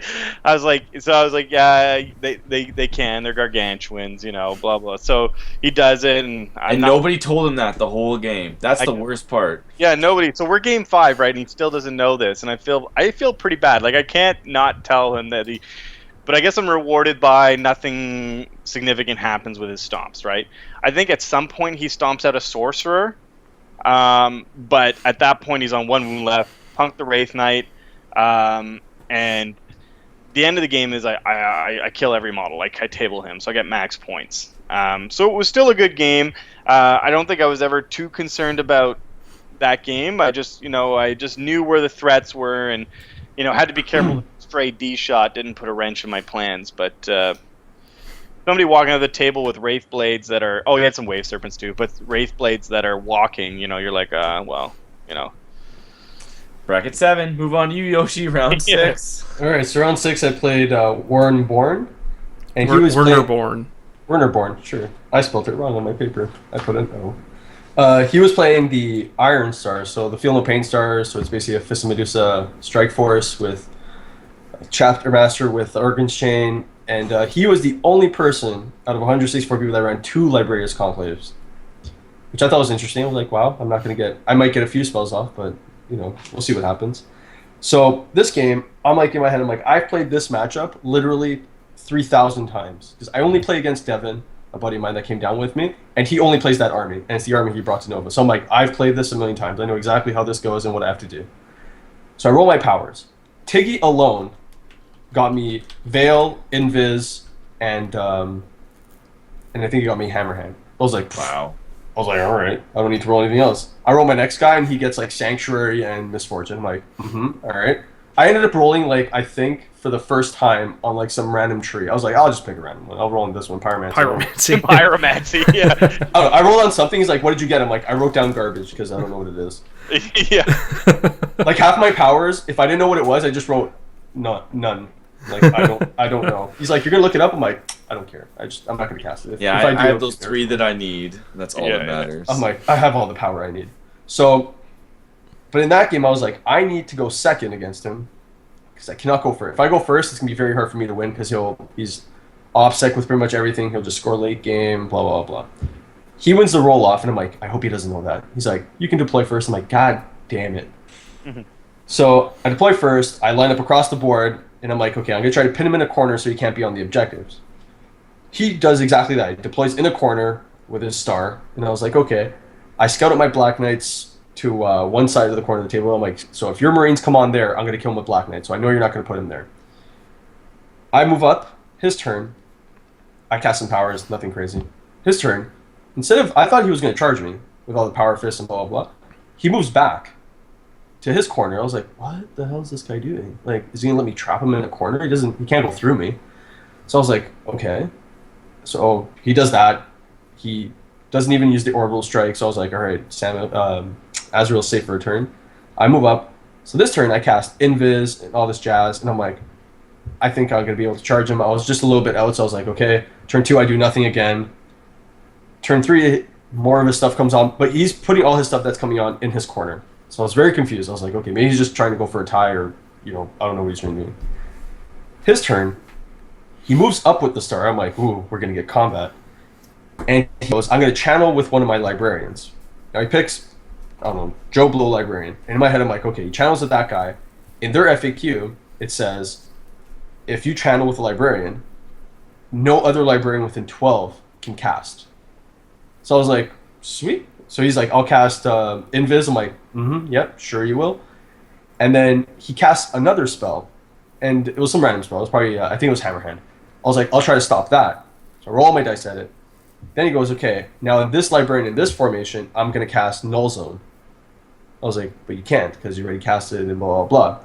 He's like, no, it's a different formation. I'm like, I show him the FAQ, and he's like, oh no, they told me that they meant it to be different. I was like, oh, well then, that sucks. So I talked to Phil, blah blah. He's like, well, you guys can try to go back in time, blah blah. And told the guy, I was like, it was already too far out. Like I don't remember what he rolled. I don't remember what the hell I rolled. So he casts Null Zone. Null Zone's my unit, and charges in. Now I have counterattack. I was like, okay, whatever. I have a crappy save, but it's rerollable. It's okay. It's fine. I should be fine, right? He rolls his Psychotrope grenades, and he rolls the one where everybody in my unit gets one attack. Yeah. And I was like, cool, awesome, fantastic. I'm also invisible, but that rule also states that all his hits hit me automatically. Yep. So I was like, cool, fantastic, this is great. Kills like, I don't know how much stuff, tons of dogs, die. I was like, all right, I'll hit and run. I get out, and I'm like, yes, I didn't fail hit and run. That's all I needed right there to fail that. On my turn, I buff up again, and I charge back in. I was like, no, I'm going to kill you. I have force on now, and you're null zone. You're totally going to die.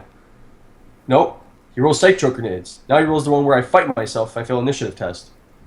All librarians failed their initiative. My chaplain failed his initiative test. Samuel failed his initiative test. And like 22 dogs failed their initiative test and fought me. You deserve it. I was like, how is this possible? Like, I can't do this anymore. And he fights me on top of that. Like, he attacks me. And I was like, yeah, it's good. It's a good day. So we stay in combat. I'm still in good shape. Like, I have objectives. I was like, okay, I could still win this game. Last turn, I break off from combat. I'm like, okay, I need to start grabbing the objectives to hold them because it's going to be last turn. I'm going to be screwed anyway. I move Samuel. I turbo boost him across the table to another objective because it was the only way I could get to that back one so I could hold 3. And he breaks off his chapter master and an attack bike.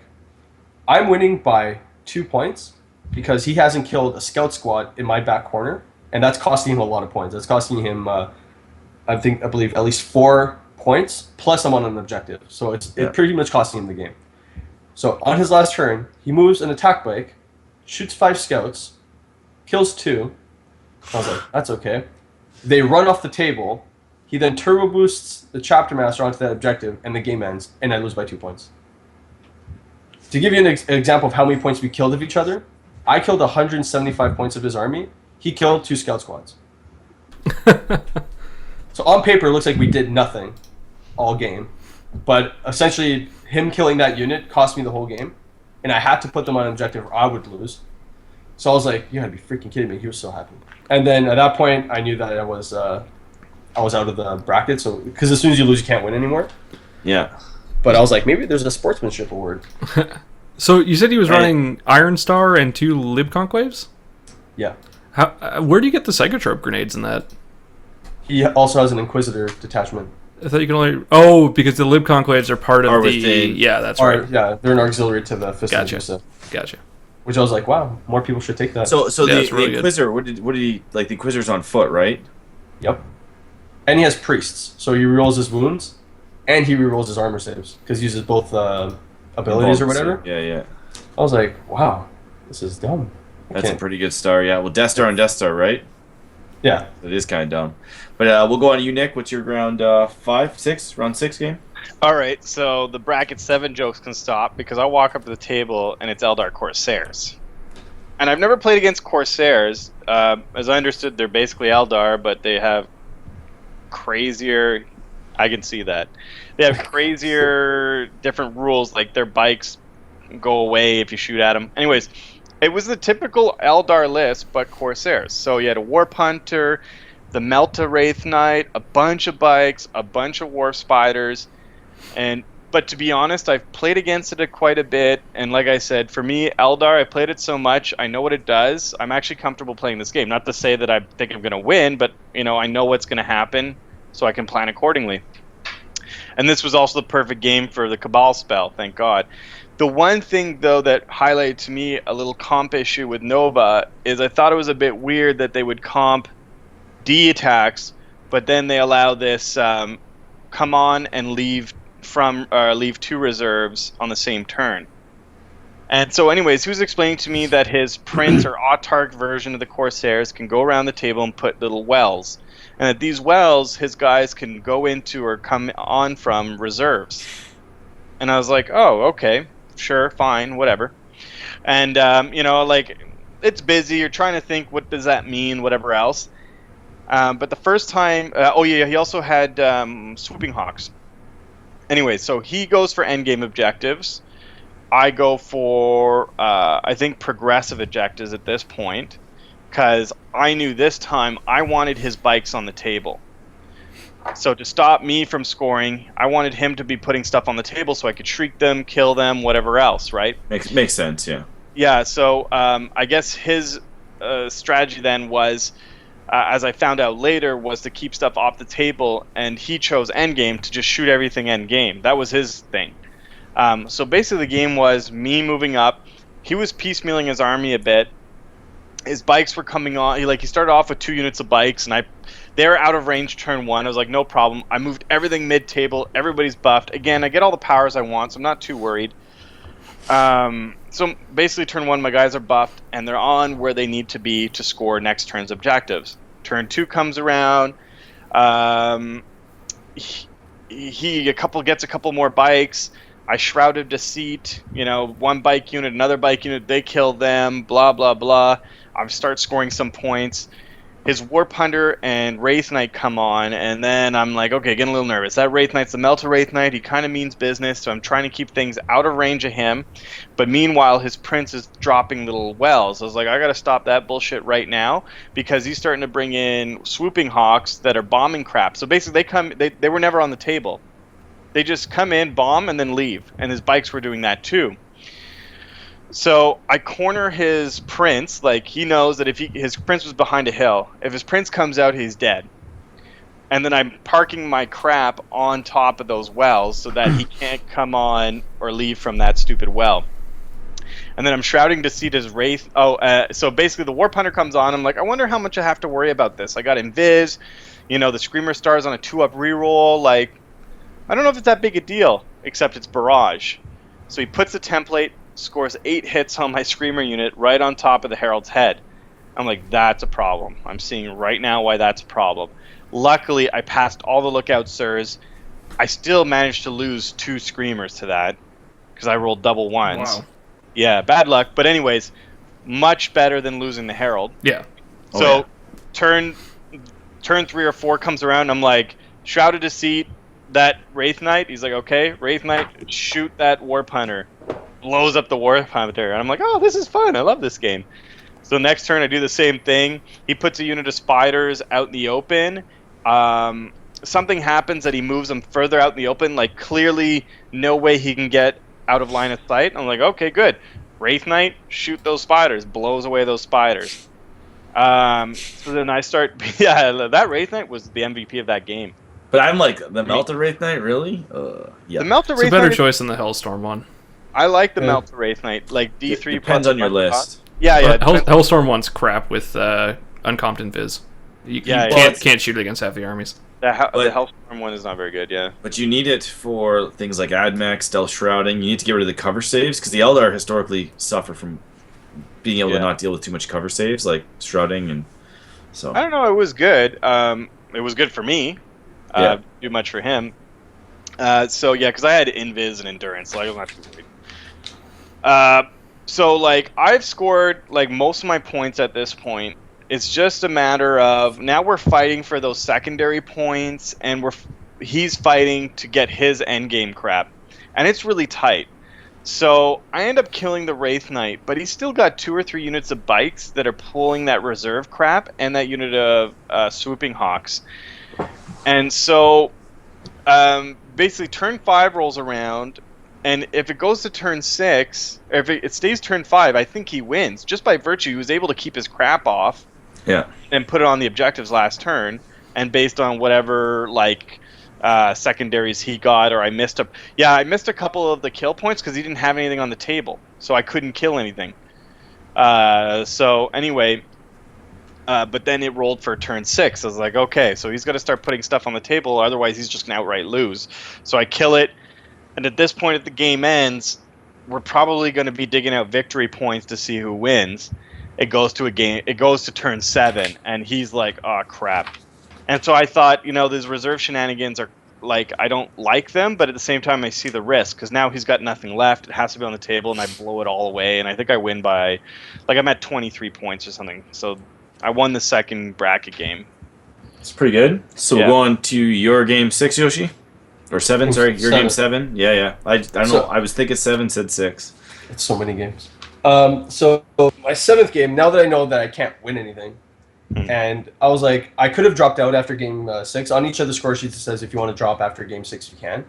But I was like, I have nothing better to do. I came here to play games, so I was like, screw it. I'll just play whoever. Like, I'm sure somebody wants to play. So I'll play the guy I play next. But I'm going to make it, like, more fun. I'm just going to do random stuff. I'm not really going to care too much. I believe every word you're saying right now, too, yeah. So I played Eric. I cannot pronounce that last. Dolly? Help me out, Logan. Help me. I'm pulling it up. I'm waiting for it to load. So Eric Dahl, I think. Guy with Steve Gant. Okay, so either way, he played Blood Angels. I look at his army, and he puts down a knight, sanguinary guard with Dante, Avi, and then like 3 land spears and 3 drop pods with like some dudes inside. And I'm like, okay, I know he's not gonna have fun playing against me if I play this like full on. So I was like, you know what? I'm just gonna sit back here. I'm gonna let him walk forward with a sanguinary guard and do whatever. Now I'm just going to try to make a game out of this. But essentially, what I was trying to do is make it like, not completely one-sided, blah, blah, blah. So I get most of the powers I just roll. I'm like, I'll go for Invis. And I would get it. I'm like, God damn it. Like, why would you roll that? So basically, almost every turn, he was worried I was going to cast Invisibility. And I was like, nah, I'm good. I'm not going to cast it. He's like, why? I'm like, don't need it. Like, I was just basically building it up like I didn't need Invis to charge his Knight and his Sanguinary Guard. So I was like, turn 3, I charge in everything. I was like, yeah, I'm going to murder a bunch of stuff. See, the problem was I cast no spells to hurt his stuff. So I'm hoping that he, passed 2+ saves. I can just wound him 5 times and he'd roll 5 1s. I was like, cool, all right, never mind.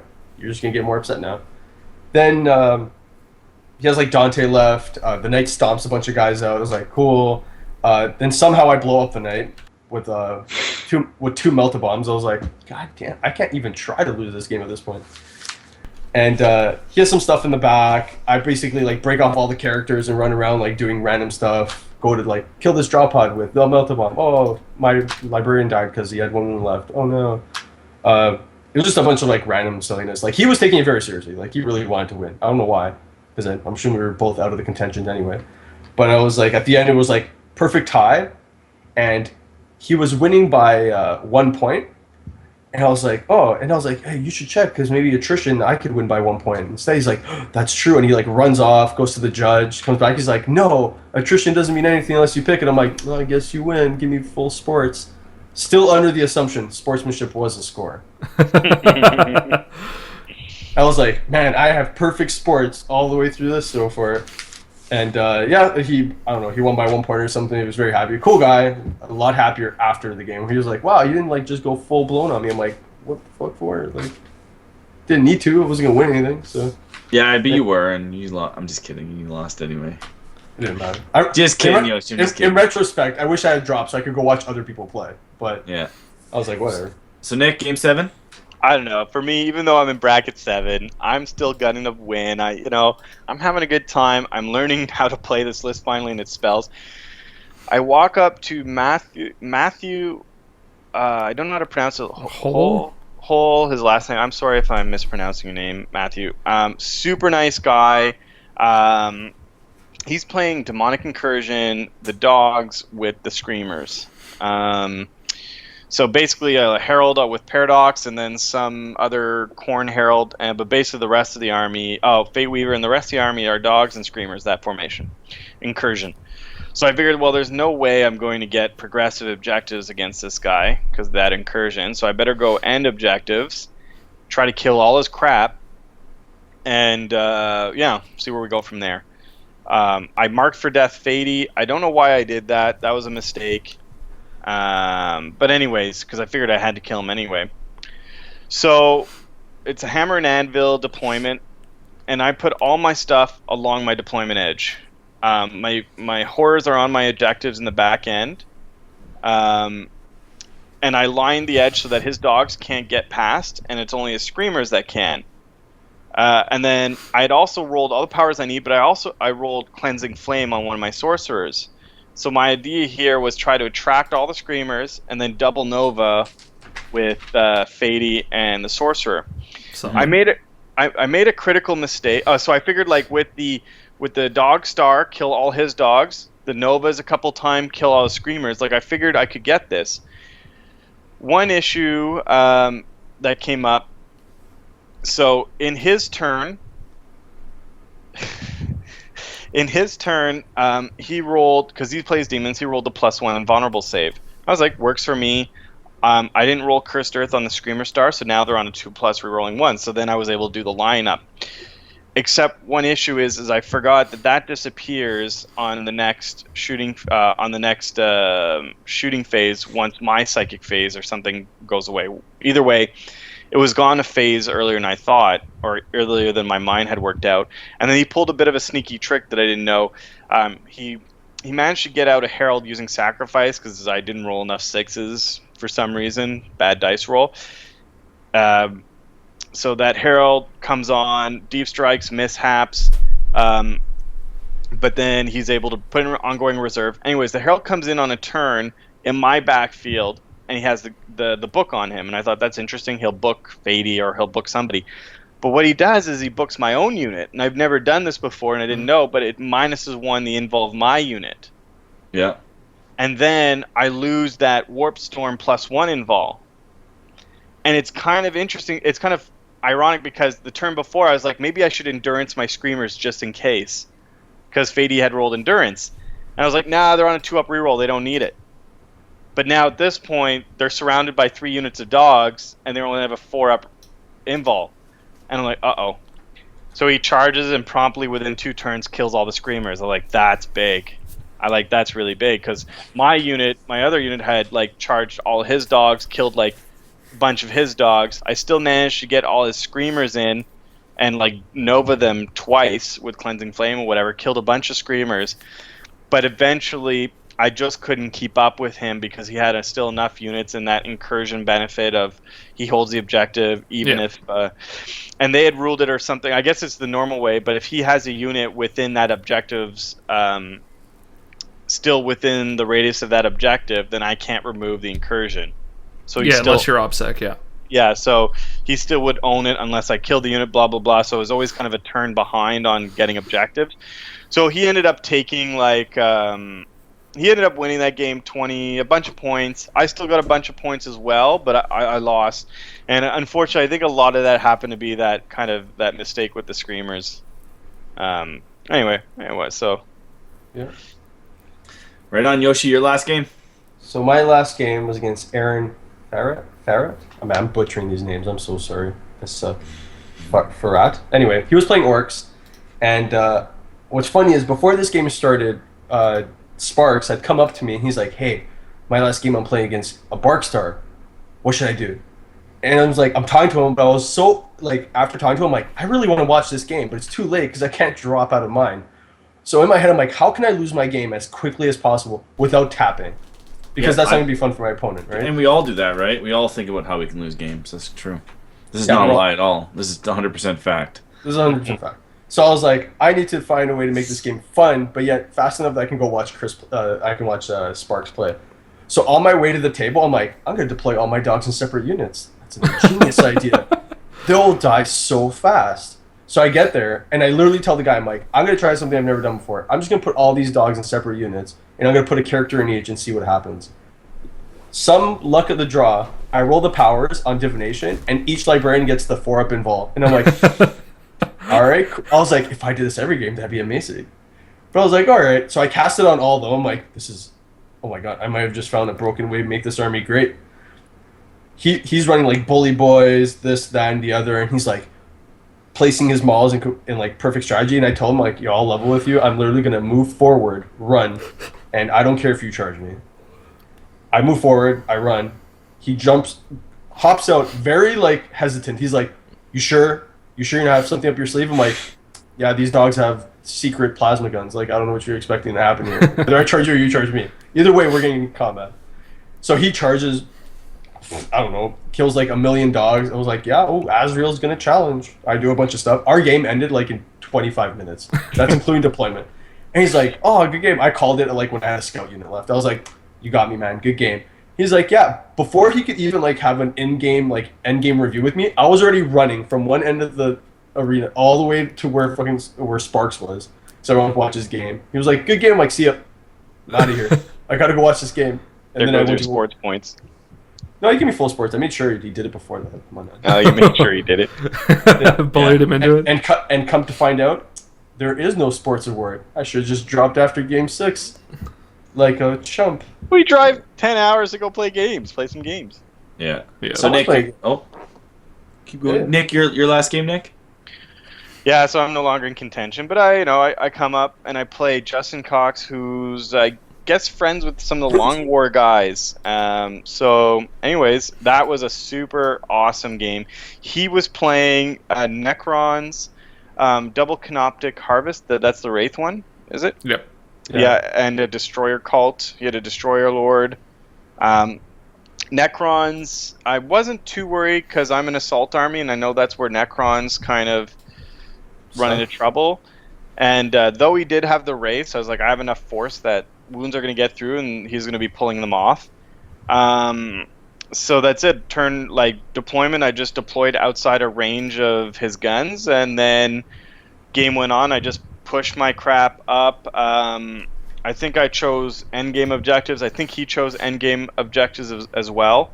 Turn 2, my unit, my Cabal unit ends up in some of the Wraiths. We got force on, blah, blah, blah. But I don't roll so well, and I end up not killing his whole unit. So I was like, oh, man, that delays me a turn. And then I shroud at some point I shroud some of his destroyers who kill another unit of destroyers. But then later on I was doing that, but then the destroyers weren't doing anything, so I stopped doing that. But we were having a fun game. But basically the game was mostly just my Cabal unit going across the table, killing a Wraith unit, killing a Spider, killing destroyers, making it across the other end of the table. And then I bait his other Spider unit across the board. So they're somewhere. Oh, this was the have points within the table quarters. So then I just had to make sure to put points in table quarters and whatnot. And but because he had deployed things so far and was able to get out of range, I don't have a lot of long range stuff. And the Screamers can't really kill a lot in combat. It was still kind of touch and go at the end whether I had enough points to contest all the table quarters, because that's what he was going for as well. The game ended up going to a combat between his Destroyer Lord and 2 of my Sorcerers. He charged. He didn't realize that. He says, nobody does this. I put the 5+ invul on my Sorcerers. He says, nobody does that. So he charged in after 2 turns with force and endurance. I ended up killing his Destroyer Lord. And I was able to get max points because at the end, I think because I went second, I was able to pull guys out and kind of manipulate the points I had in each corner to win. So pretty much what you would think happens against Necrons when you have an assault army that can't be touched. Yeah. But it was we had a super fun time, super fun guy to play with. But yeah, so Cool. that's it. Sounds good. So Yoshi, how'd you do final? What was your win-loss record in the end? Horrible. Logan, you're in front of it. I don't Because remember. you talked a really big game, so a lot of our listeners might be like, Yeah. "Oh, this Yoshi guy was telling us how he's gonna win." So Yoshi went 3-5 and got 89th overall. There you go. It's actually not that bad. I did equally. I did. What was that? What's that award?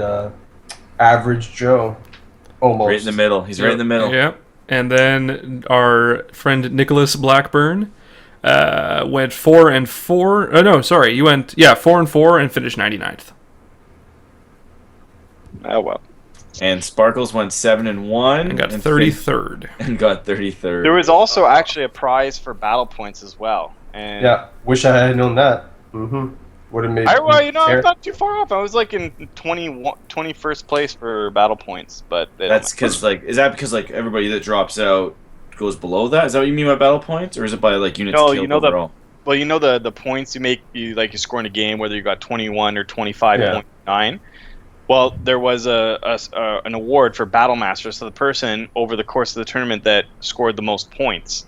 Oh, okay. Yeah, so the Yeah. max is 200 points because it's out of 25 for each game. I would have sworn you got more points than me, and somehow I finished higher than you. And your Well, score 'cause is better than mine. Because it's win, loss, draw, and it's brackets, right? So I got 4 and 4, and then I Well, got that's right. 100, You were in a lower bracket than me. So So I my got- bracket was 45 points or 144 points or something. So here's a question that people may or may not know the answer to. When Nova submitted scores for ITC, did they submit it with battle points, or did they do it with their brackets? Probably Right. all standings. I'll go with what most of these people end up doing and doing it wrong. Yeah, They did it the wrong way. I hope not, because it makes a huge difference for a lot of players. Oh Well, yeah, I think they go by So brackets. because I Depth end went up by in the top brackets. 30, I end up in the top 25 if that's the case. Yeah. yeah. It makes No. it makes a huge difference. I But, think um, ITC rankings. I'm gonna guarantee you it's by bracket. Yeah. Because ITC says whether you're in the top 10, like first, second, top 10, top 25, and they have it bracketed to give you the right. But Well, even it'd at be Adepticon, they did that where it didn't matter where you placed. If you went on to the next day, you were guaranteed.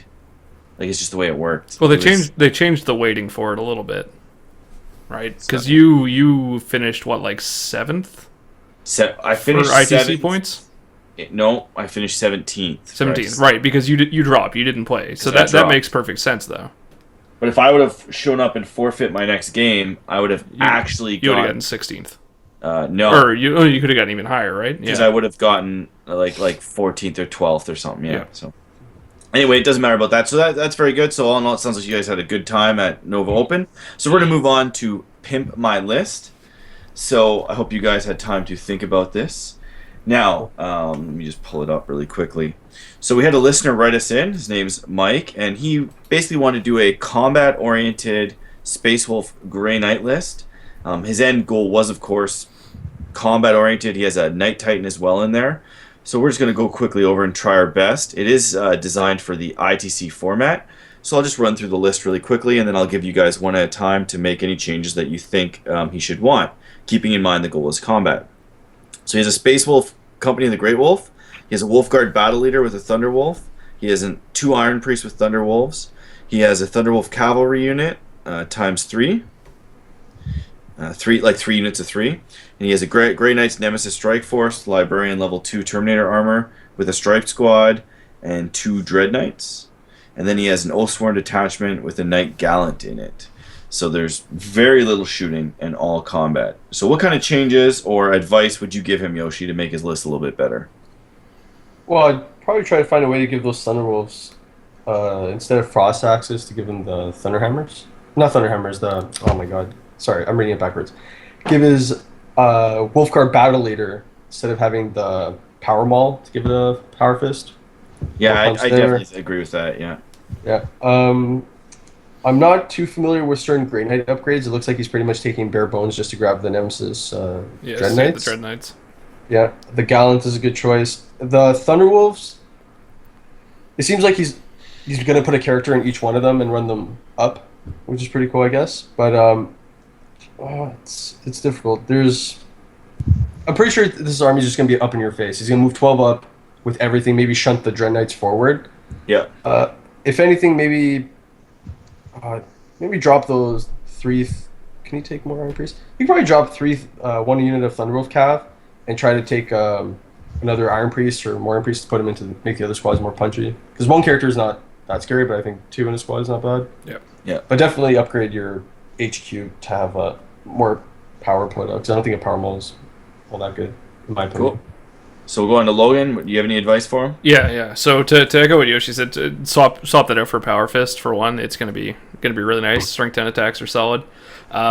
The Thunderwolf Cav, I see what you're getting at. The problem is they die really, really quickly against shooty armies. Weight of Fire takes them down way too fast for them to be worth their points. If you want to run that, my suggestion would be to take 1 unit of 3 Thunderwolf Cav, toss them all with Storm Shields just to be tanky there. So 1 unit probably of 3, like maybe 4, and use those extra points to get 3rd Iron Priest and to get a max number of Cyberwolves in there. They can eat challenges, they're great ablative wounds, they're a truckload of attacks. They're just pretty solid. And the other place where I definitely recommend shaving off some points to open up some possibilities is on your Dread Knights. I know what you're getting at with the silencers, but believe me, they are god awful. They are not worth taking.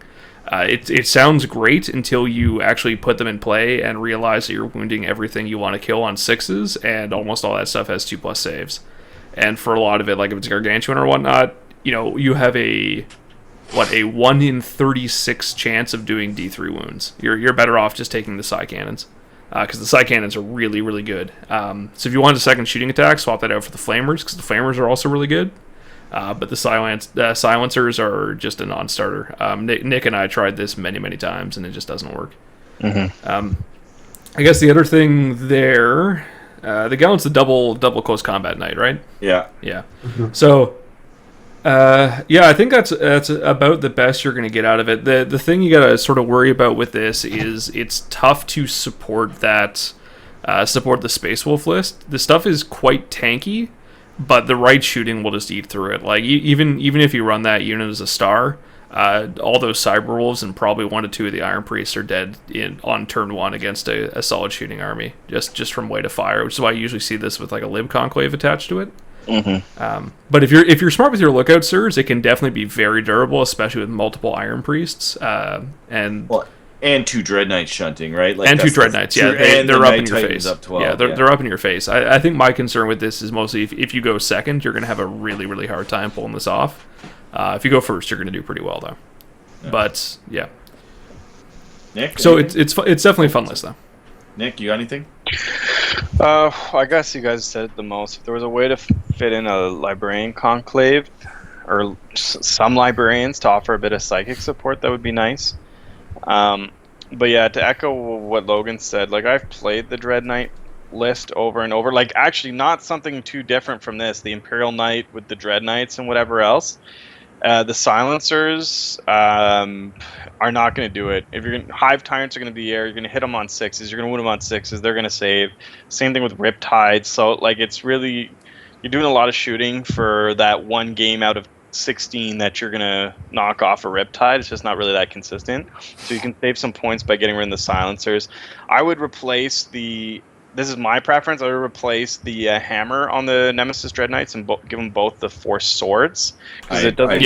Actually, I forget. Yeah, it's a 100%. Good point. Swords are really good. Get the swords. I agree. The swords are great. Force in combat is really nice, and that Mastercraft will save you sometimes. One agreed. reroll. The Imperial Knight Gallant, like I know you love combat. A little bit of shooting won't kill you. If you could switch out the Gallant, maybe throw on that machine. What is it? The Gatler or something? It is. Adventure Gatling Cannon. Get the Gatling Knight just to have some shooting. I think will go a long way, because I think like what you're really getting out of Knights are their stomps, right? And if he's got a D weapon and stomps, that's pretty much because the Gallant. What do you get? You get the Thunderstrike Gauntlet as well. One extra attack. And it's irrelevant. You're better off getting a gun or any gun, even if you want to save points. And it strikes at initiative 1 always. Yeah, so like the rapid fire battle cannon or the Gatler or whatever. Just about definitely everything go would probably be better. The Gatling cannon is the best, and if you don't have that, take the rapid fire battle cannon. But just some shooting, and some way if you could like, I understand that the threats with them, it's pretty neat. If you could try to make a bigger Thunderwolf Star unit, that would be nice. But that's kind of what I would suggest. Yeah. So my point's that I basically agreed with almost everything these guys said. I kind of like the 3 mini Thunderwolf Stars personally. Yeah. I looked at that and I went, if that's what you're gonna do, I kind of like it. So 3 individual Thunderwolf Stars like that, but I feel like you need a Wolfen unit, a small one, 5 of them behind a wall or near these guys, just to buff them, just so that you have this because it affects all 3 of them. If you're kind of clumped up, you're like, this unit can charge first turn, this unit gets this unit gets that. I think that'd be a huge. I think the Wolfen, their buff with combined with those 3 units would force your enemy to have to kill the Wolfen. So if you put them in cover, you go to ground, they're not that tough, but it's like they draw the firepower, so the rest of your stuff can really push up.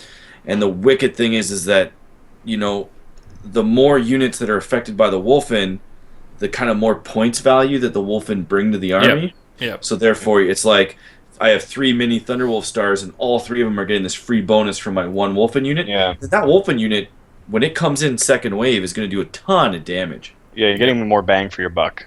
Yeah, that chance to roll the double movement is enormous. Because He's got 3 shots at it. that guarantees you the turn 2 charge. Well, it's one roll for the Wolfen, right?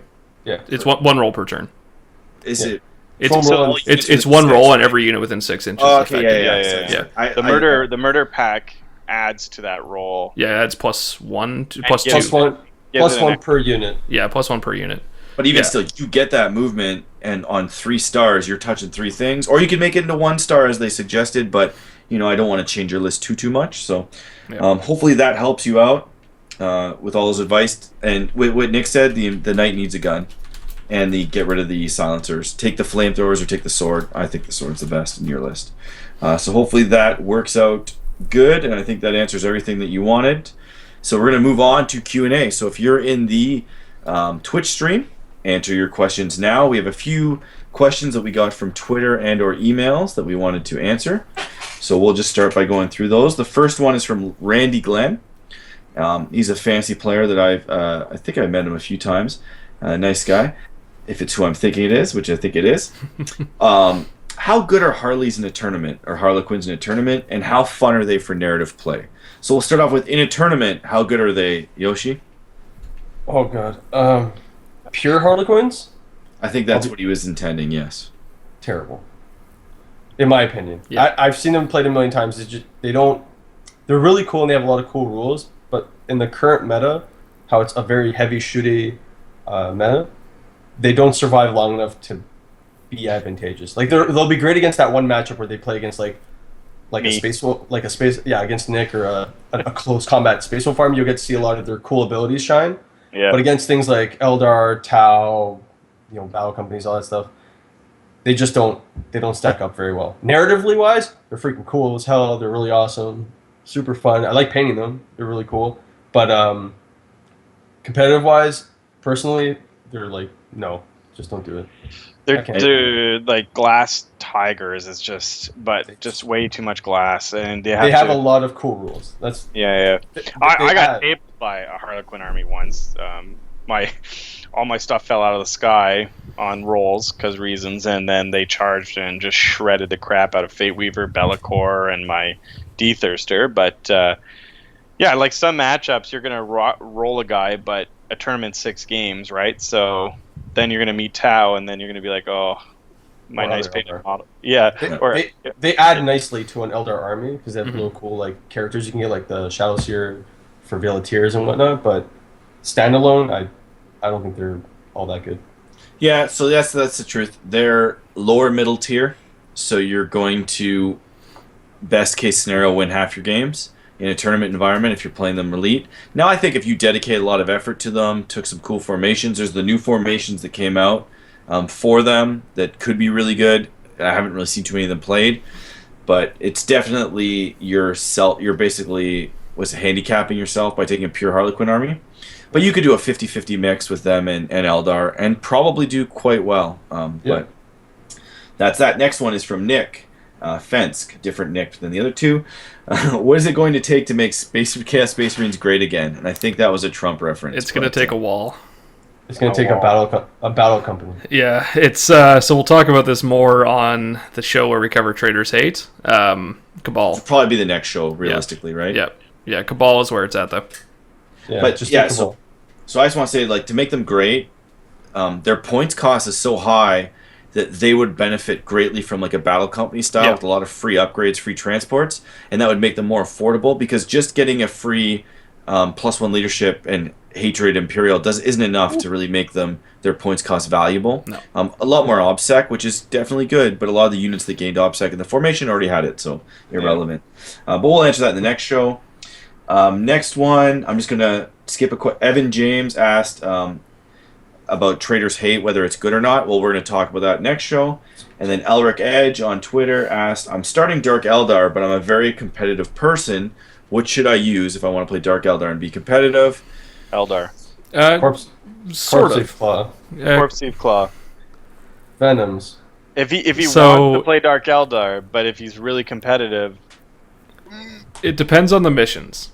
If you're not playing heavy kill points, Venom spam is still very, very strong if you're just going for heavy objective play. It's because it's super fast, it's super mobile. It's with Jink, if there's not a lot of ignores cover, it's pretty good. Get access to some cool stuff. Eldar's Battle Brothers really helps. Tossing a Wraith Knight, tossing a lot of jet bikes to support it. I think, as Nick said, Eldar is your best choice for playing Dark Eldar. But if you do want to play pure Dark Eldar, lots and lots and lots of Venoms. I wanted to try the Cluster Caltrop huge Reaver jet bike units. They go in with the D6 Strength 6 Hammer of Wrath. They jink on a 3+. No, you don't think that's going to work? They'll never see combat. They don't have the shooting.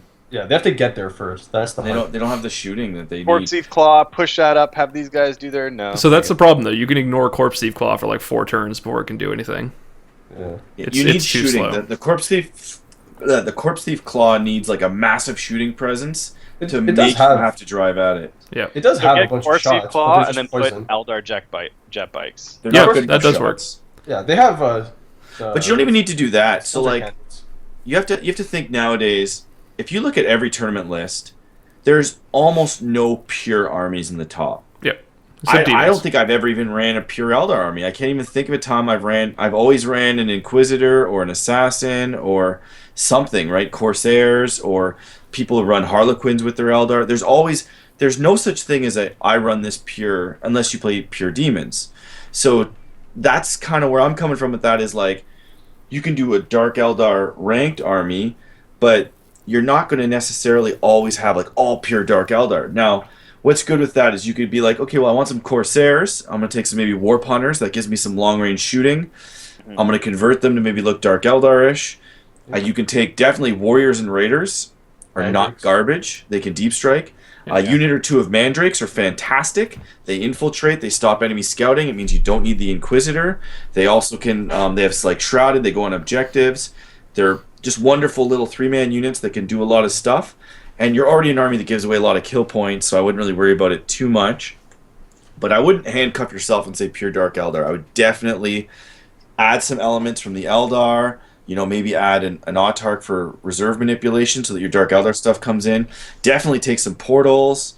You could do maybe some Wraithguard in portals, or you could do some other cool stuff. But definitely think about it more as I'm going to play a center of Dark Eldar and then expand it with other allies, because like there's no Imperial army that's pure. There's almost no pure. Even Tau, it's very rare to see a pure Tau army nowadays. Yeah, nowadays. And just to give a shout out to a acquaintance and friend of ours, check out the stuff from Scaredcast. That's Scary. Yeah. He plays a lot of Dark Eldar and does very well with it. Yeah, but he has a few Warp Spotter units. Yeah, he adds in Eldar for it as well. But he's definitely DE else. Focused. Yeah. You could add some Harley. Like I would maybe pick like, I'm going to be more of an Eldar faction and focus on them. But definitely Mandrakes and Warriors and Raiders are fine. Yeah. Yeah, you could have a competitive list with Dark Eldar elements, but if you're just going to go pure Dark Eldar, yeah. Cool. So that's it for the pre-designated questions. Logan, what questions came out of the chat that you would like to ask? Need some moderation as always. So I think this was sort of a question. This is from Twinner103. It says, Logan, you said the Flamer Wraith Knight was a decent option. So I was helping him out with a list a while ago. So what I said earlier, I think I qualified it. It depends very heavily on the comp. If you're playing with uncomped Invis, it means you can never actually shoot any of his weapons because you can't use blast weapons against those units and you can't use template weapons against those units. So the really high value targets you want to take out, if it's not, if it's any unit, especially a Death Star style unit, it's heavily devalued. It's also just a terrible choice in general against Tau because it can't get through 2+ armor reliably at all. You have Shred, but that's like it doesn't even have rending, does it? It just has Shred. It does. It has rending. It has rending. Yeah, but either way, monofilament. Monofilament. That's right. Yeah, but it's not tremendously reliable. So you're not going to be killing Riptides or anything with it. And same against even a lot of Death Stars. They're going to be sitting with a 2+ armor save and invulnerable saves that are buffed out the wazoo. It's great against like jet bike spam though. It's great against like White Scar's bike spam, but you don't see that all that often. Battle Company, even then, only kind of, right? It's still the AP on the gun? It's AP4. Oh, yeah. So rending. With rending, yeah, you're gonna kill some Marines. But the other thing is, at that point, you're also gonna like if he's in range for Hellstorm, he's in range for Grav, and that's not a that's true too, great yeah. look. So I want to go back a question to the Dark Eldar one. I did forget. Did we mention Scalpel Squadron? No, and that So we was should important. talk about Scalpel and Squadron. and an Autarch. So Scalpel Squadron is basically 2 Venoms with units in them, and they deep strike turn 1. So what you could do with the Dark Eldar army is you could take the Autarch for the +1 reserves, or you could even take a Bunker or a Bastion with like reroll reserves, which is statistically better than +1 reserve anyway. And you could just deploy everything off the board, but like maybe the Bunker, and you just basically deep strike in the Scalpel Squadron, which so you don't get tabled, and then you bring all your Dark Eldar stuff in, and you can do like an Alpha Strike type like FU list, and you could also take that Inquisitor. What the hell is his name that lets you reroll Seized Initiative? Codiaz. Because when you're playing a heavy Dark Eldar army and you want to do a lot of like, I just want to win turn 1, kill all your stuff. You don't want to be seized on, and he basically makes it almost impossible to be seized on, or very unlikely. Sorry. Mm-hmm. Yeah. Oh, and they're racks. That's what the things inside the. They're called Racks, racks. yes. Yeah, they're called racks. And in their formation, after Not turn 1, they're fearless. And if they get first blood, you get +1 bonus point. You get D3. D3. Oh, D3. But D3. yeah. Well, didn't ITC say D3s become 1 or something? No, it just goes on secondary. Okay. Which goes on But second. so that fearless thing sounds kind of lame, but it's actually super useful because it means they can come in and go to ground and then do whatever they want the next turn. And they have a really low armor save, which means they're immune to a lot of grav and stuff like that. They're a very, very good null deploy tactic. Yeah, they have 4 I attacks on the learned that the hard charge. way. So it's not And, terrible. and we'll give credit where it's due. Shout outs to Tyler DeVries for for making that one a little better known to us. Yeah. All right, so the guys in chat want to hear Yoshi's fluff Which one? for Which your fluff? Barkstar. Oh, okay. So, my fluff. If you read like some of the more recent GW fluff, they said that there's no wolves on Fenris because the Dark Angel's been bombing that planet and killing everybody. So, my fluff is the Dark Angels in my army are the people that bombed Fenris. And they killed all the owners of said dogs, like the Iron Priest, the Wolfguard Battle Leaders, so on and so forth. And the Dark Angels, they're not mean people. They started a adoption clinic for pets. So they went down there and they adopted all the dogs they found, which so happened to be 60 of them. That's why there's no characters in my army that are Space Wolves, only the dogs. So they're the new owners. So technically, I'm a rescue mission for dogs in danger of dying. So I'm doing a good thing. I'm doing a service to the Imperium. So, haters gonna hate, but I'm a nice guy. So At the fluffy. end of the day. So fluffy. Theoretically, and technically. Very Yeah, fluffy. literally, yeah. You should Yeah, actually nice. model them with, like, fluff on them. I want to give them nice coiffs. Go shave someone's dog and just take the hair. I should wear a full fur suit. Oh, God. and- Show up in a fursuit. Yeah. Yeah. Be that guy. Or hump We're- people's legs, whatever. We're not doing any more fluff. 1 per show is good enough. Also, I guess we'll give a shout out to Syrian and we and Jeff Brown because they are asking Oh, for shout outs Syrian. on the show. Okay, any other questions? So this one's, I think, a little sarcastic, but who knows? We'll read it anyway. Is the new BA, so Blood Angel stuff, OP or super OP? So Is that Caleb? No, that was Jeff actually. So this is some of the stuff that's been leaked. I don't know how much credit to give this stuff. So I guess we can sum this up with a lot of the math hammer that sort of went around in one of our chats earlier, which is you can throw an entire army of this stuff at a Wraith Knight and you do 4 wounds. So, gonna give it 2 thumbs down for what we got right now, but we will see what happens when What that about when that Storm dog's Surge, actually bro? out. You don't even get to fight the Storm Surge because Okay. he kills it all. You do even So- less. We'll do a review of that in the future. But Yeah. so I think that's it for questions, or I believe that is everything we have. That's a legitimate question. yeah. So thanks for spamming the chat, guys. It was an excellent show. Thanks for joining us, Diogo. Thanks, Nick. Hope you guys Thank you. sharing your tournament experience will help those people that maybe haven't gone to a tournament or want to go. That they can go like Nick did and just play for fun and lose all their games, or they can go like Diogo did and play for fun and lose all their games. Ice cold. I made a lot of friends. A lot Hey, of hey, people. hey, hey, Yeah. I watched I used my you to games. build up the troll on Diogo. So I will say, I know I threw some shade around the scoring for Nova and everything. From everyone I've spoken to, it's a tremendously fun event. So definitely be sure to check it out. I can That's go that's again. purely my opinion about their scoring. been It's there, nothing bro. against anybody who does anything there. I went Yeah. there once. It was great. It It was was a great a good time, time. great venue, really nice. Word to the wise: if you're a fan of iced tea, they don't have that. Yeah.